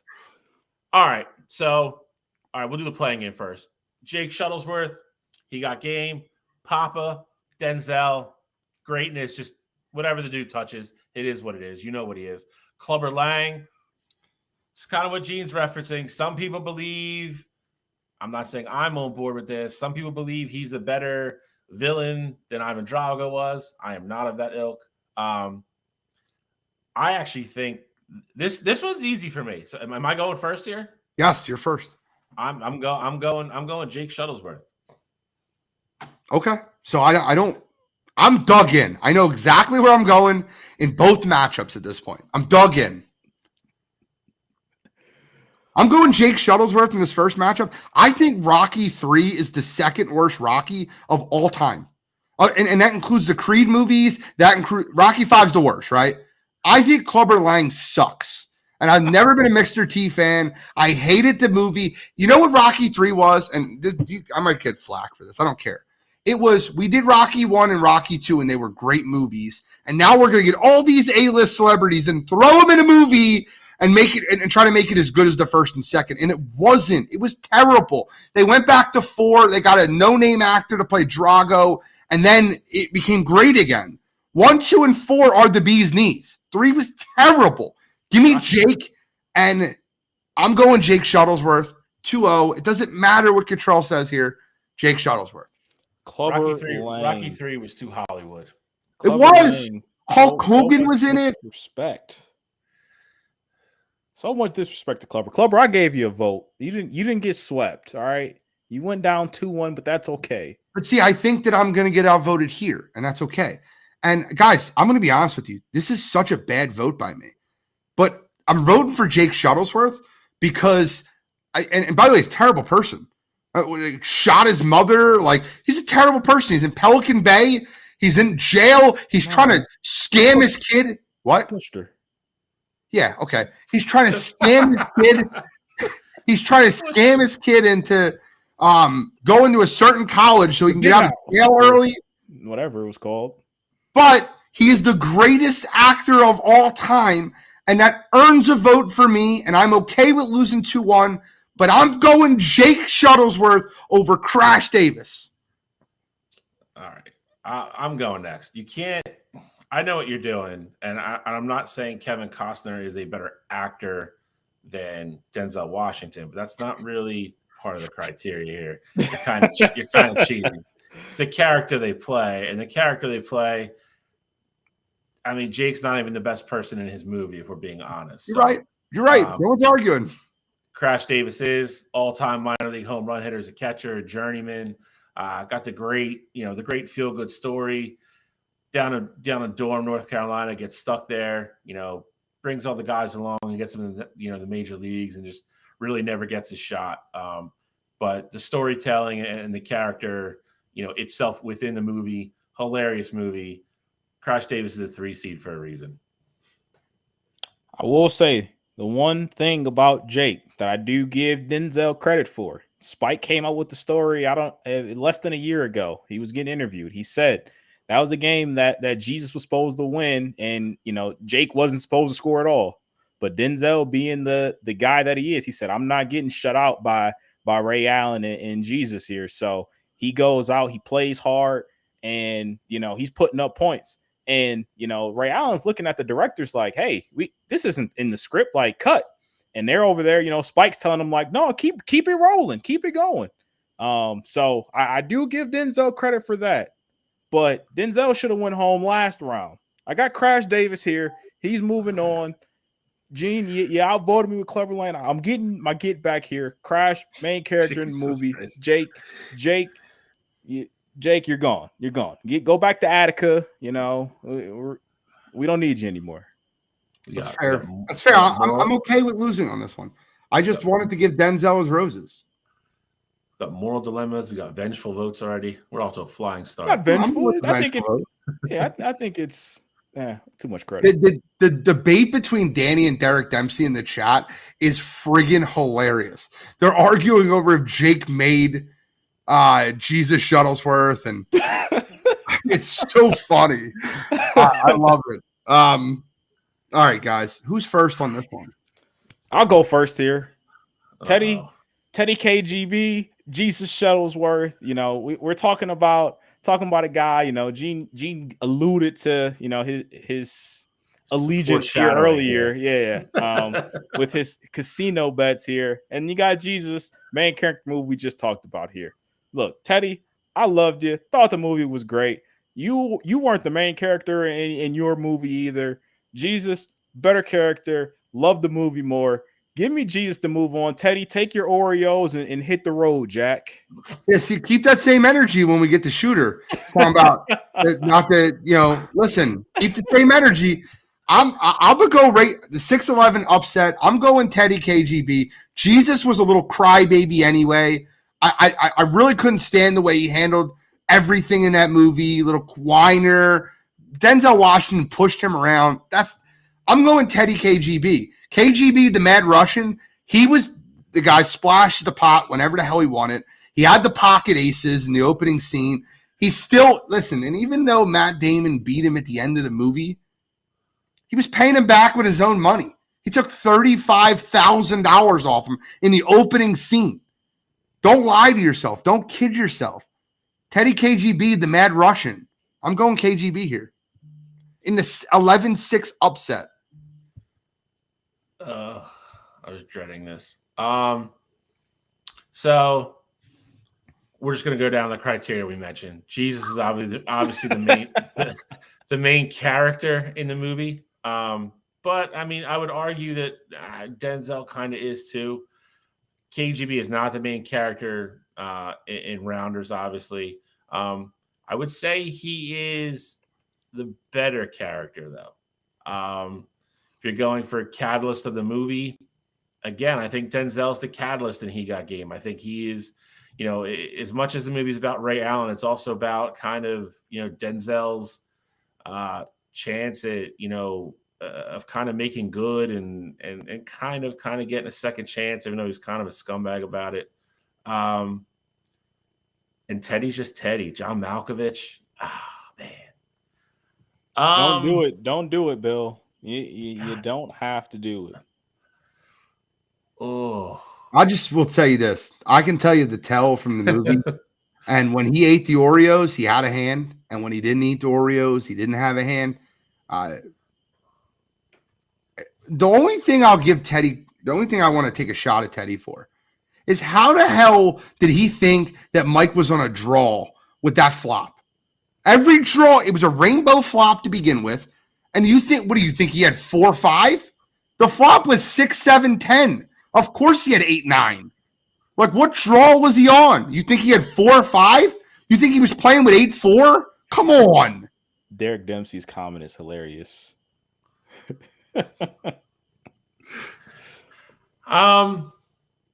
KGB. Come on, brother. I'm going with Teddy. I think he's, as much as Matt Damon's the main character of that movie, I think Teddy he steals it. I'll tell you right now. I'll tell you all right now. KGB's getting my vote over in next round too. Yeah, I wouldn't go that far. Well, it's okay. Oh, this is easy. This is so easy. Yeah, Jolly. This is an easy one. Billy Chappell, Kevin Costner again. He makes quite a few appearances on this list. That actually might be the most. I'm not sure. It's between him and Sandler. Detroit Tigers, legend pitcher, goes up in New York his last game. Nobody really knows that but him. Pitches a perfect game. Kenny Powers, Eastbound and Down, crazy. One of the craziest characters that's ever made TV. Minor league pitcher. He's a closer. I don't know if degenerate's even the right word for him. Dude is hilarious. Played by Danny McBride. Eastbound and Down season 1 and 2 are 2 of the funniest seasons of any show you could ever watch. I think it's a little bit closer than I would like to admit, but I'm still going to go with who I'm going with. I'm going with Billy Chappell. Yeah, I mean, come on, guys. Are we serious right now? It's not that close. Billy Chappell is the easiest pick here. I don't think Billy Chappell could be a top 4 or 5 seed. Kenny Powers is a 10. He's properly rated. Billy Chappell is like the 7 seed, like the North Carolina 7 seed. Like, they're way better than their rating, but, we had to put him at the 7. Billy Chappell is the easy answer here. I don't care what you say about Kenny Powers. Gene, Billy Chappell is the answer here, but I disagree with the slander. Like, I get it. Eastbound and Down wasn't like a hit TV show and all that, but his character, like Kenny Powers' actual character, was hilarious. It was hilarious. So I just don't like the disrespect there. I'm with Cottrell on that one. Okay, I'm fine with. Listen, I'm not trying to disrespect Kenny Powers, but like that 9th inning, or by the way, when the coach is trying to take out Billy Chappell's catcher, and he goes, "Oh, I want Gus," and he goes, "Well, Gus isn't really hitting right now." He's like, "I want Gus," and then he gets in that 9th inning, and he goes, "I'm just throwing everything I got to throw that perfect game." Billy Chappell, bro. Billy's gonna move on here. I'm just saying I had to give Kenny some love. I do think if he had a better 7 seed matchup, he might have moved on. I just want to give him the respect that he was due. I might give Billy Chappell a 7-2 upset. You better be ready for that. Billy Chappell is the guy. John C. Reilly is underratedly good in that movie. He is. Great catcher. We had a couple upsets. What are you talking about? The 11-6, Teddy KGB. All right, so I don't mean that this is going to sound really bad. I don't mean to dog him. Apollo Creed is the worst character in the Rocky, like as a main character in the Rocky movies. He is. He's just a cocky boxer that loses to an Italian stallion up and coming guy. He's shouldn't 15 is high. This is Roy Hobbs, and it's Roy Hobbs by a million. I think it's hilarious. Like, Gene brought us up earlier. We had like a Rocky debate in our group chat after we did these the other day. But it's funny that like there's certain parts of it that I 100% agree with Cottrell and disagree with Gene, and then vice versa as well. Like all three of us are all over the board with Rocky stuff. I want to hear the chat. If you can rank, seriously, I mean this. Give me your Rocky films in order 1 through 5. You can even add Balboa. And Creed. Don't do the Creed one yet. It's a lot doing all 9 of them in the chat. Just rank the Rocky films in order. All right, well, back to this. I'm going to the natural here. Guy hits the home run, breaks the lights. It's one of the best endings to any movie ever. It's incredible. If you're a baseball fan, you've seen it. There's not a whole lot more to say. I'm going Roy Hobbs. 4, 1, 2, 3. That's close. I got 4, 2, 1. I mean, we just flop. We're just flopping 2 and 1. I mean, Alex is the order I have them in is Alex's order. That's the way I think it is. I think it's 4, 2, 1 instead of 4, 1, 2, but that's okay. Danny's got a 2, 1, 4, which is okay. As long as you have the 1, 2, and the 4 as the first 3, we're good. The thing is, though, Gene, in terms of the Rocky movie itself, like themselves, I actually agree with you. I also have it 4, 2, 1, 3, 5. I just think 3 is better than all 3 of the Creed movies. No way. No. God, no. See, you also think Creed. You think Creed 3 is the best Creed? No, I think the first Creed is the best one. I think Creed 2 was awful. I think Creed 3 is awful. Not awful, but I think it's the weakest of the 3. I think all 3 are great, but all right. Derek Dempsey has 5 over 3. Look, I hated 3 too. I cannot put anything over 5. 5 was an abomination of a movie. 5 never should have been made. 5 was way better than 5. Oh God, yeah. 5 is. It's. Oh man, I've seen a trivia question for you. Antonio Tarver's character's name in Rocky Balboa. It's one of my favorite names for a boxer. Trivia question for both of you guys. Is it Mason Dixon? Mason the Line Dixon. I love that. I love that. It's such a great name for a boxer. You ain't gonna cross the line. Mason the Line Dixon. 5 is one of the worst 20 movies I've ever seen. For sure. It's up there. I think the worst movie. What was the worst movie you ever seen? Doesn't have to be sports either. What's Eating Gilbert Grape? Okay. What? I'll tell you right now. This is not a joke, right? The worst movie I ever seen was what's that freaking? Oh my God. I don't even remember the name of it. It's that movie, the Marvel movie that Sony did of the Morbius. Worst movie of all time. It is terrible. I haven't seen it. I think the Rocky speech in Rocky Balboa, just the speech, beats the entire Rocky 5 movie. And Tommy Morrison was such a piece of shit. Tommy Machine Gun. Get out of here, Tommy Morrison. Scumbag. The only funny part about that goddamn movie is the Don King knockoff guy. That dude still cracks me up. Yeah, touch me, I'll sue. Submit that score real quick, Cottrell. I got you. I think we're done. Yeah, no, we are. I just want to get the screen off. We're gonna go through what brought. You know what? I'll let the chat choose which. We have the Midwest, the South, and the West left. And whoever more votes we see, we're gonna do that one next week. That's what we're gonna do. So vote in the chat. Do you want to see Bobby Boucher's bracket? Do you want to see Rick Wild Thing Vaughn? Or do you want to see Shooter McGavin? Y'all pick. But no, I'll tell you, Morbius was the worst movie of all time. Rocky 5 might be up there, though. You want to see the matchups for next? Well, not next week, but the next time we go here. Yeah, come back. Yeah, let's show them. Okay. Rocky versus Ted Lasso. Drago versus Maximus. You got Crash Davis versus KGB. I know where I'm going. And then Billy Chapel versus Roy Hobbs is criminal.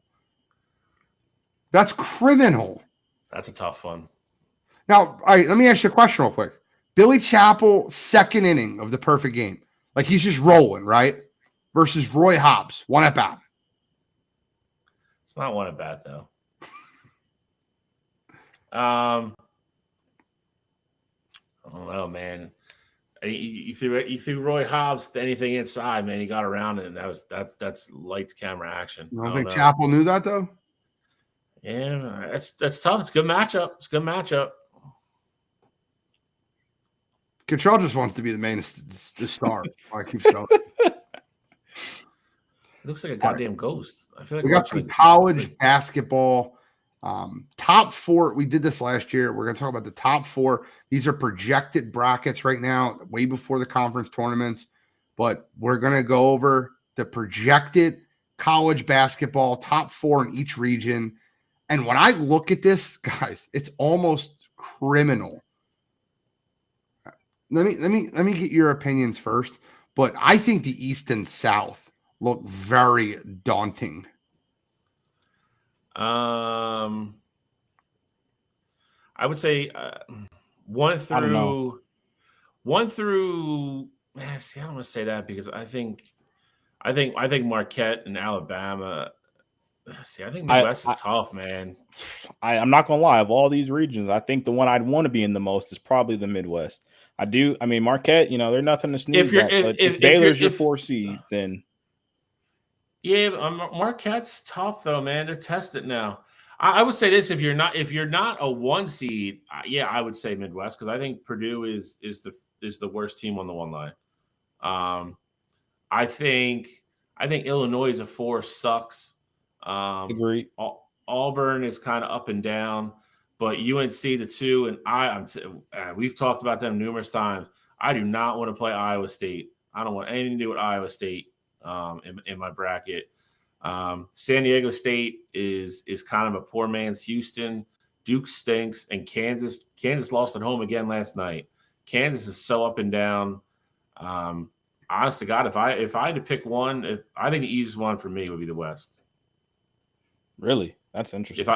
If I'm the 1 seed, I would. If I'm Arizona, I would like my chances the best.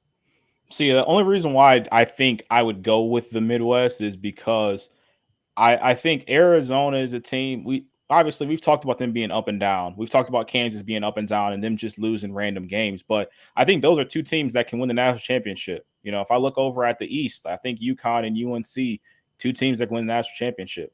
When I look at the South, I think Tennessee has a shot too. With Houston, I think they're going to run into the same problem they run into every single year. If they get in foul trouble and their guys aren't out there, they don't have that guy LJ Cryer going to Houston was huge and him being a bucket there, but they don't have that guy that can really just take over if they do get in foul trouble. But then when I look over at the Midwest, as much as I think Marquette would be a tough out for teams, I don't really see them being a national championship contender this year. So I personally would want to be in either the Midwest or I'd want to be in the South because I think that's going to be outside of Purdue. I think that's going to be your best bet to take out one of those top 2 seeds. So when I look at these lines, I say, who's the best team on the one line? And I think it's UConn. And then I say, who's the best team on the 2 line? I think it's Tennessee followed by UNC. And I say, what's the best team on the 3 line? I think it's Iowa State. So I would not want to be in the East at all. Right. Nope. So I don't care about the 4 line at this point. I don't think any of those 4s are going to win a national championship. Agree. So when I look at the top three lines, and I don't know who's the best team on the 4 line. I probably would go Auburn. So the East is loaded, bro. It's Auburn or Baylor. I think my biggest issue too right now is Iowa State. I know I've been giving them love. We've all been giving them love, but I know I have for sure. Iowa State isn't a team that necessarily scares me, only because they're not a team that can shoot the ball well consistently. So especially in Iowa a State or tournament Marquette. atmosphere. What? Iowa State or Marquette.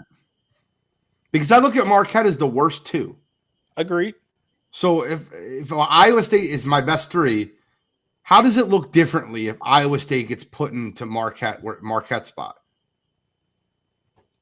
I don't think it looks much different. Like my outlook, I agree with you. Isn't much different. Yeah. I think Marquette's still the best three. Then I think Iowa State is a good three. I think they were a scary good 5 or 6.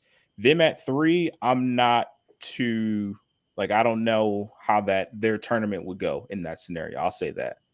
I think Creighton's the only 3 that can beat any team on this list if they have the right shooting night. Yeah, they're one of the few teams that could lose every team on this list, though, too. Correct. I agree with it. I don't disagree with that at all. I like Tennessee a lot, man. Maybe I'm me, but seeing what Creighton did with UConn, like, I mean, definitely is one of those games that really puts you on notice. As far as Tennessee goes, Tennessee is a team that, like, that Big 12, the Big 12 and the SEC, I literally have no clue who I can trust in either one of those conferences. Tennessee is a team that looks like they could potentially be a 1 seed at times. There's other times, like earlier, Rick Barnes has those guys looking like maybe they should be a 4 seed.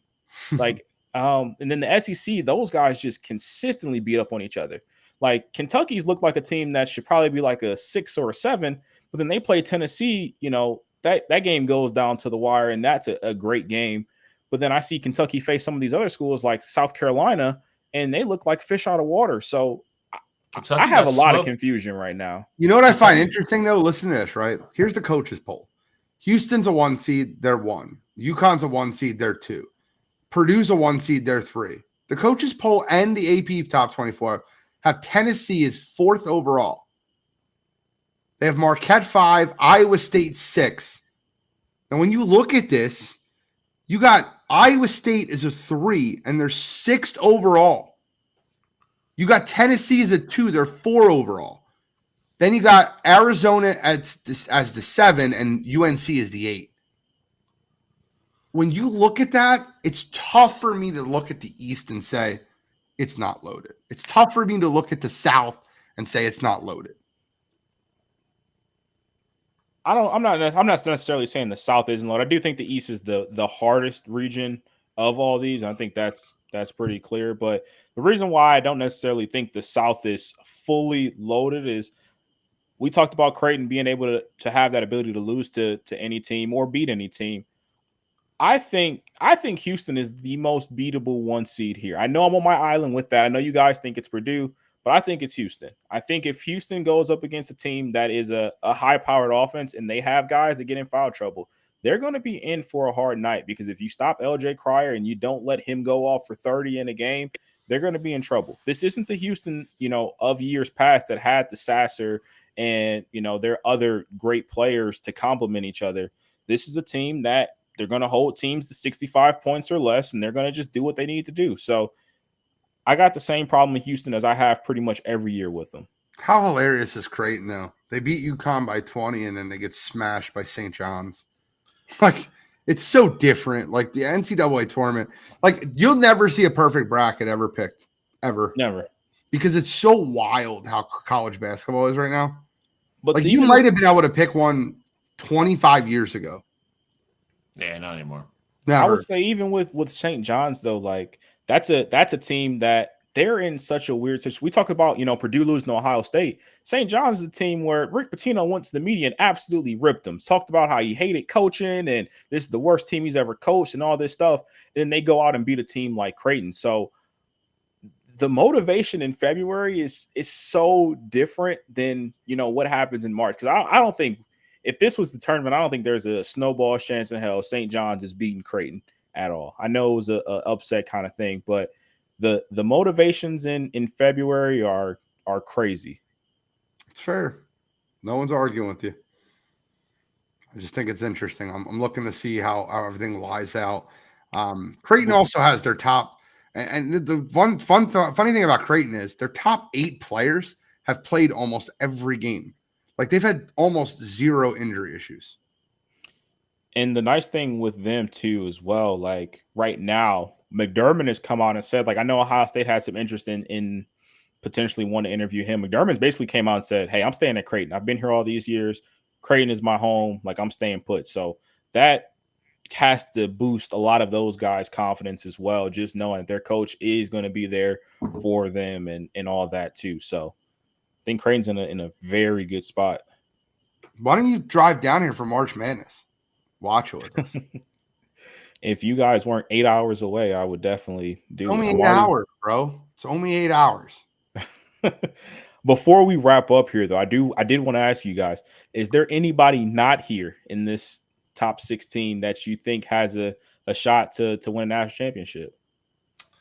I don't know if I'd say championship. I think there's teams that if they get hot can make a run. You mentioned Kentucky. They got blown up. They got blown out by Mississippi State last night, though. A lot of these teams, more so than other years, in my opinion, anyway. A lot of these teams are playing well at home, but are really struggling on the road. And that I think is going to play, a factor in playing all these neutral site games. There's the most I've ever seen like a ranked team like this year. It just seems like ranked teams going on the road are just getting their butts kicked, like night in and night out this year. I don't know if there's anybody outside. I don't even think all the teams in the top 4 here can win a national championship. So I don't think there's anybody outside these 16 that can. I mean, I think there's a couple teams that can. I don't think the odds are that great, but I definitely think FAU can get hot, and they've looked terrible, but there's games where they've looked really good. Another team that I look at that could get hot in the tournament, and just like they did last year, was San Diego State. So they're here. Sorry, I just realized. Kentucky is another one. I think there's a lot of them that can get hot in the right time. I don't think there's any powerhouse that's just going to run through the college basketball tournament, which is why I think that it's open for a lot of other teams. See, I like Kentucky. Kentucky is one of those teams I think that can make a run because I think arguably they're going to be one of the most talented teams in the tournament. Now, I know a lot of those freshman guys, like they haven't looked, I mean, Dillingham's looked insane, but a lot of those freshman guys haven't necessarily looked the part. But when you have that much talent, I mean, I have to give you a shot. And the other team is a team that's also in that SEC. I'm rolling with South Carolina. They got a team that's full of gamers. Now, I'm not necessarily saying they'd be my favorite or anything like that, but I think if they can get like a 5 seed or a 6 seed and they get the right region and some stuff happens, like if they're in that Midwest, if South Carolina's a team that's in the Midwest, I could see them taking out all 4 of those teams in the right scenario. Yeah, but the problem with South Carolina, and I was all on board with that until I watched them get beat by 40 by Auburn. Yeah. And I know you can have bad nights, but like getting absolute punked by Auburn like that, I just felt like it was, I don't know. Maybe I'm like, it was like watching something you're like, this team can't win it. Just like watching that game. And I know you can't judge everything off one game, but it was terrible. I also think South Carolina has what it takes. Like they have a lot of veteran players that play the game the right way. They are well coached. Like I like their build, and their build is set up for tournament success. Their guards are either seniors or juniors that get the most playing time, and they got a big that's a senior that is reliable down there. So I just think they have the formula to what it takes to go win national championship. Big matchup right now in the SEC. Right now, Tennessee is beating Auburn by 3. Dalton Neck is having a hell of a game, senior for Tennessee. He's got like 30 points already. I don't know if you guys saw this, but speaking, Gene mentioned Marquette not having injuries or anything. Tyler Kolek's just been suspended for the rest of the year. That's a regular season. Injuries. Well, Marquette, you might be right though, like what you're saying. I didn't see that, but Creighton has their top 8 players. They play 26 games. Yeah, Tyler Kolek suspended for the rest of the regular season. Failed 3 midterms. Academically ineligible. Damn. All right, well, let's get into You Gotta Be Kidding Me, gentlemen. All right, so as always, I will kick us off here. And this week for me, I got a little controversial one, and that's okay. If I'm on my island here, that's perfectly fine. Please don't do this. This week for me, I got Kyle Filipowski and the Duke Blue Devils. And it's not necessarily for the incident itself. It's really for the aftermath. So those of you that don't know what I'm talking about, so Wake Forest, they had a big upset win. I mean, it wasn't really an upset. They were home. They were favored in the game over Duke, but upset win. They stormed the court. And in the process of them storming the court, fans were running out there. They ran in front of Kyle. They got in his way a little bit, and he twisted his ankle or he hurt his knee. And then after the game, he came out and said that he thought the contact was on purpose and it wasn't incidental contact, and that, these fans, like, something needs to change here. And then the Duke coaches came out afterwards like, court storming needs to be banned and this and that. But then if you go back and look at the replay, Kyle is, in the way of people storming the court. I'm not saying he's in the wrong for that, but he is there. And you also see him put his arms out as if he's about to push somebody that's running in front of him. And then you see somebody running past him and they kind of bump into him. So you see him hobbling off and he needs two people to hold him up and he's in so much pain. But then he gets to the locker room and the report comes out that he didn't even get any imaging done. So clearly it wasn't that important. And I haven't even looked at the box scores, but I'd bet my entire paycheck that Kyle played tonight. Didn't practice the past couple of days, but I'd bet any amount of money in the world that he played tonight. So this week for me, Duke and the Blue Devils for being essentially sore losers about the whole thing. Kyle's not seriously hurt. You're making something out of nothing. So this week for me, Duke and this whole court storming issue. Come on, you gotta be kidding me. Yep, Kyle played tonight. He's playing right now. 9 points, 10 rebounds, 6 assists. He started. Yeah, he started. Yep. I'll do it. This week, I always love when it starts up. Fuck it. Fuck it. I'll do it. It rubbed me the wrong way the more I thought about it since it happened. So I'm gonna go with LeBron James. As you should. I have an issue with him taking issue with people, doing their jobs and ranking his kid is not coming out this year. You've done everything in your power as a father, which is fine. Nobody's debating that, but you have made your kid a celebrity. You have put your kid out there. You say you want to play with your kid. You got him a special, watching him come up through AAU and getting recruited and everything and all this other stuff. So then to come out and kind of pan to people who said that he's not ready for the draft, which he's not. It's not even close. It's not even remotely close. I don't know if the kid even makes the league, in the next couple of years. I have a problem with that. You had no problem, getting your kid publicity through AAU and getting them recruited to USC. I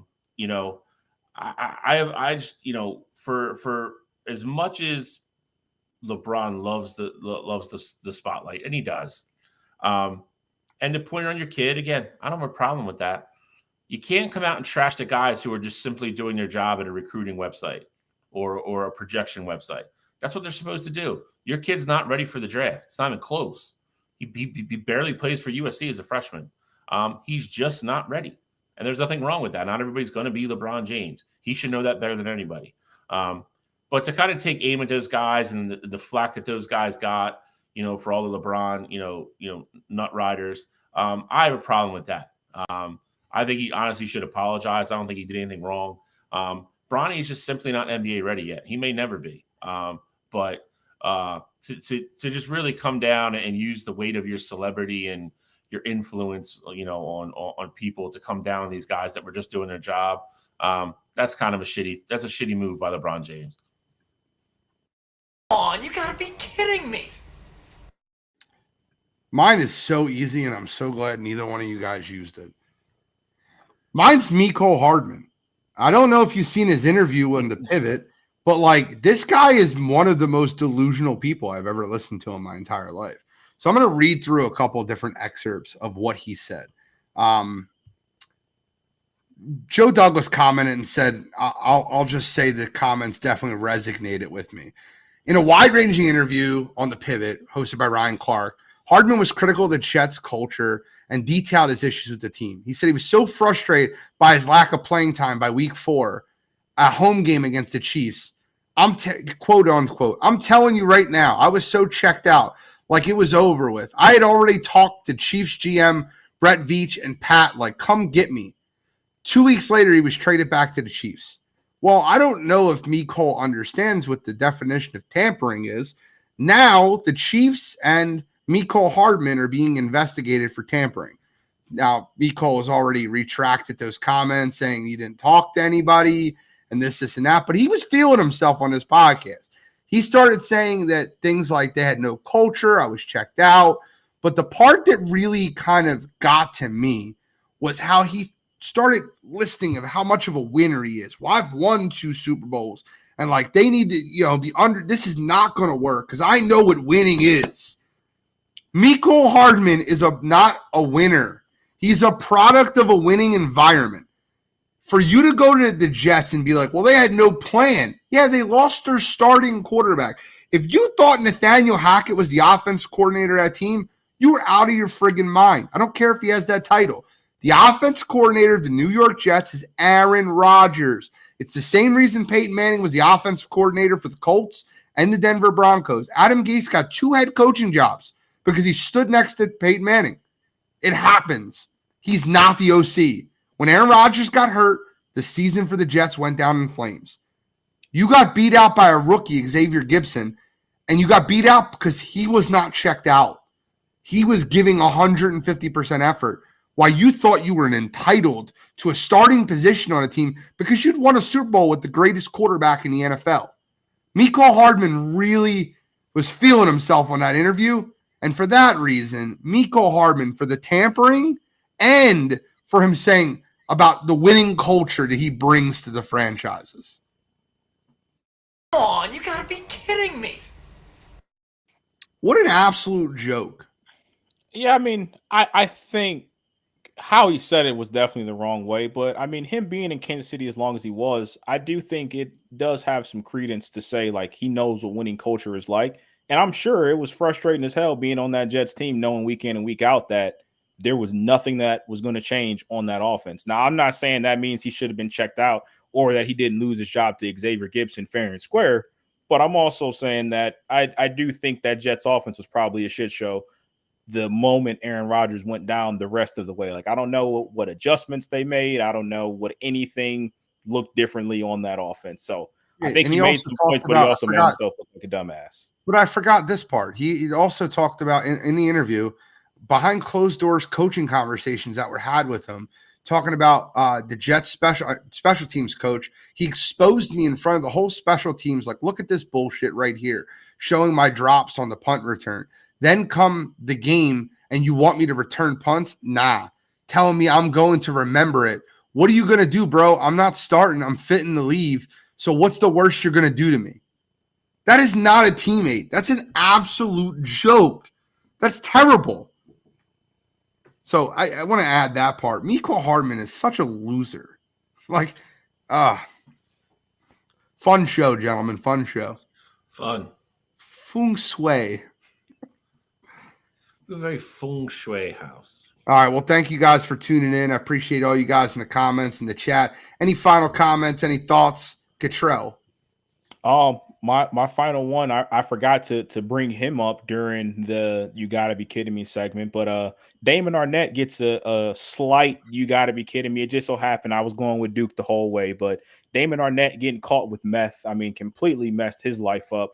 Former first round pick, now you're out on the streets getting caught with meth. Like, that's absolutely insane. You know, coming out from Ohio State, he was, tabbed as like the next corner to come out and be locked down. Had all the talent in the world, but couldn't stay out of trouble. So Damon Arnett, you got lucky because Kyle and the court storming really grinded my gears, but can't let you all the way off the hook. Shally.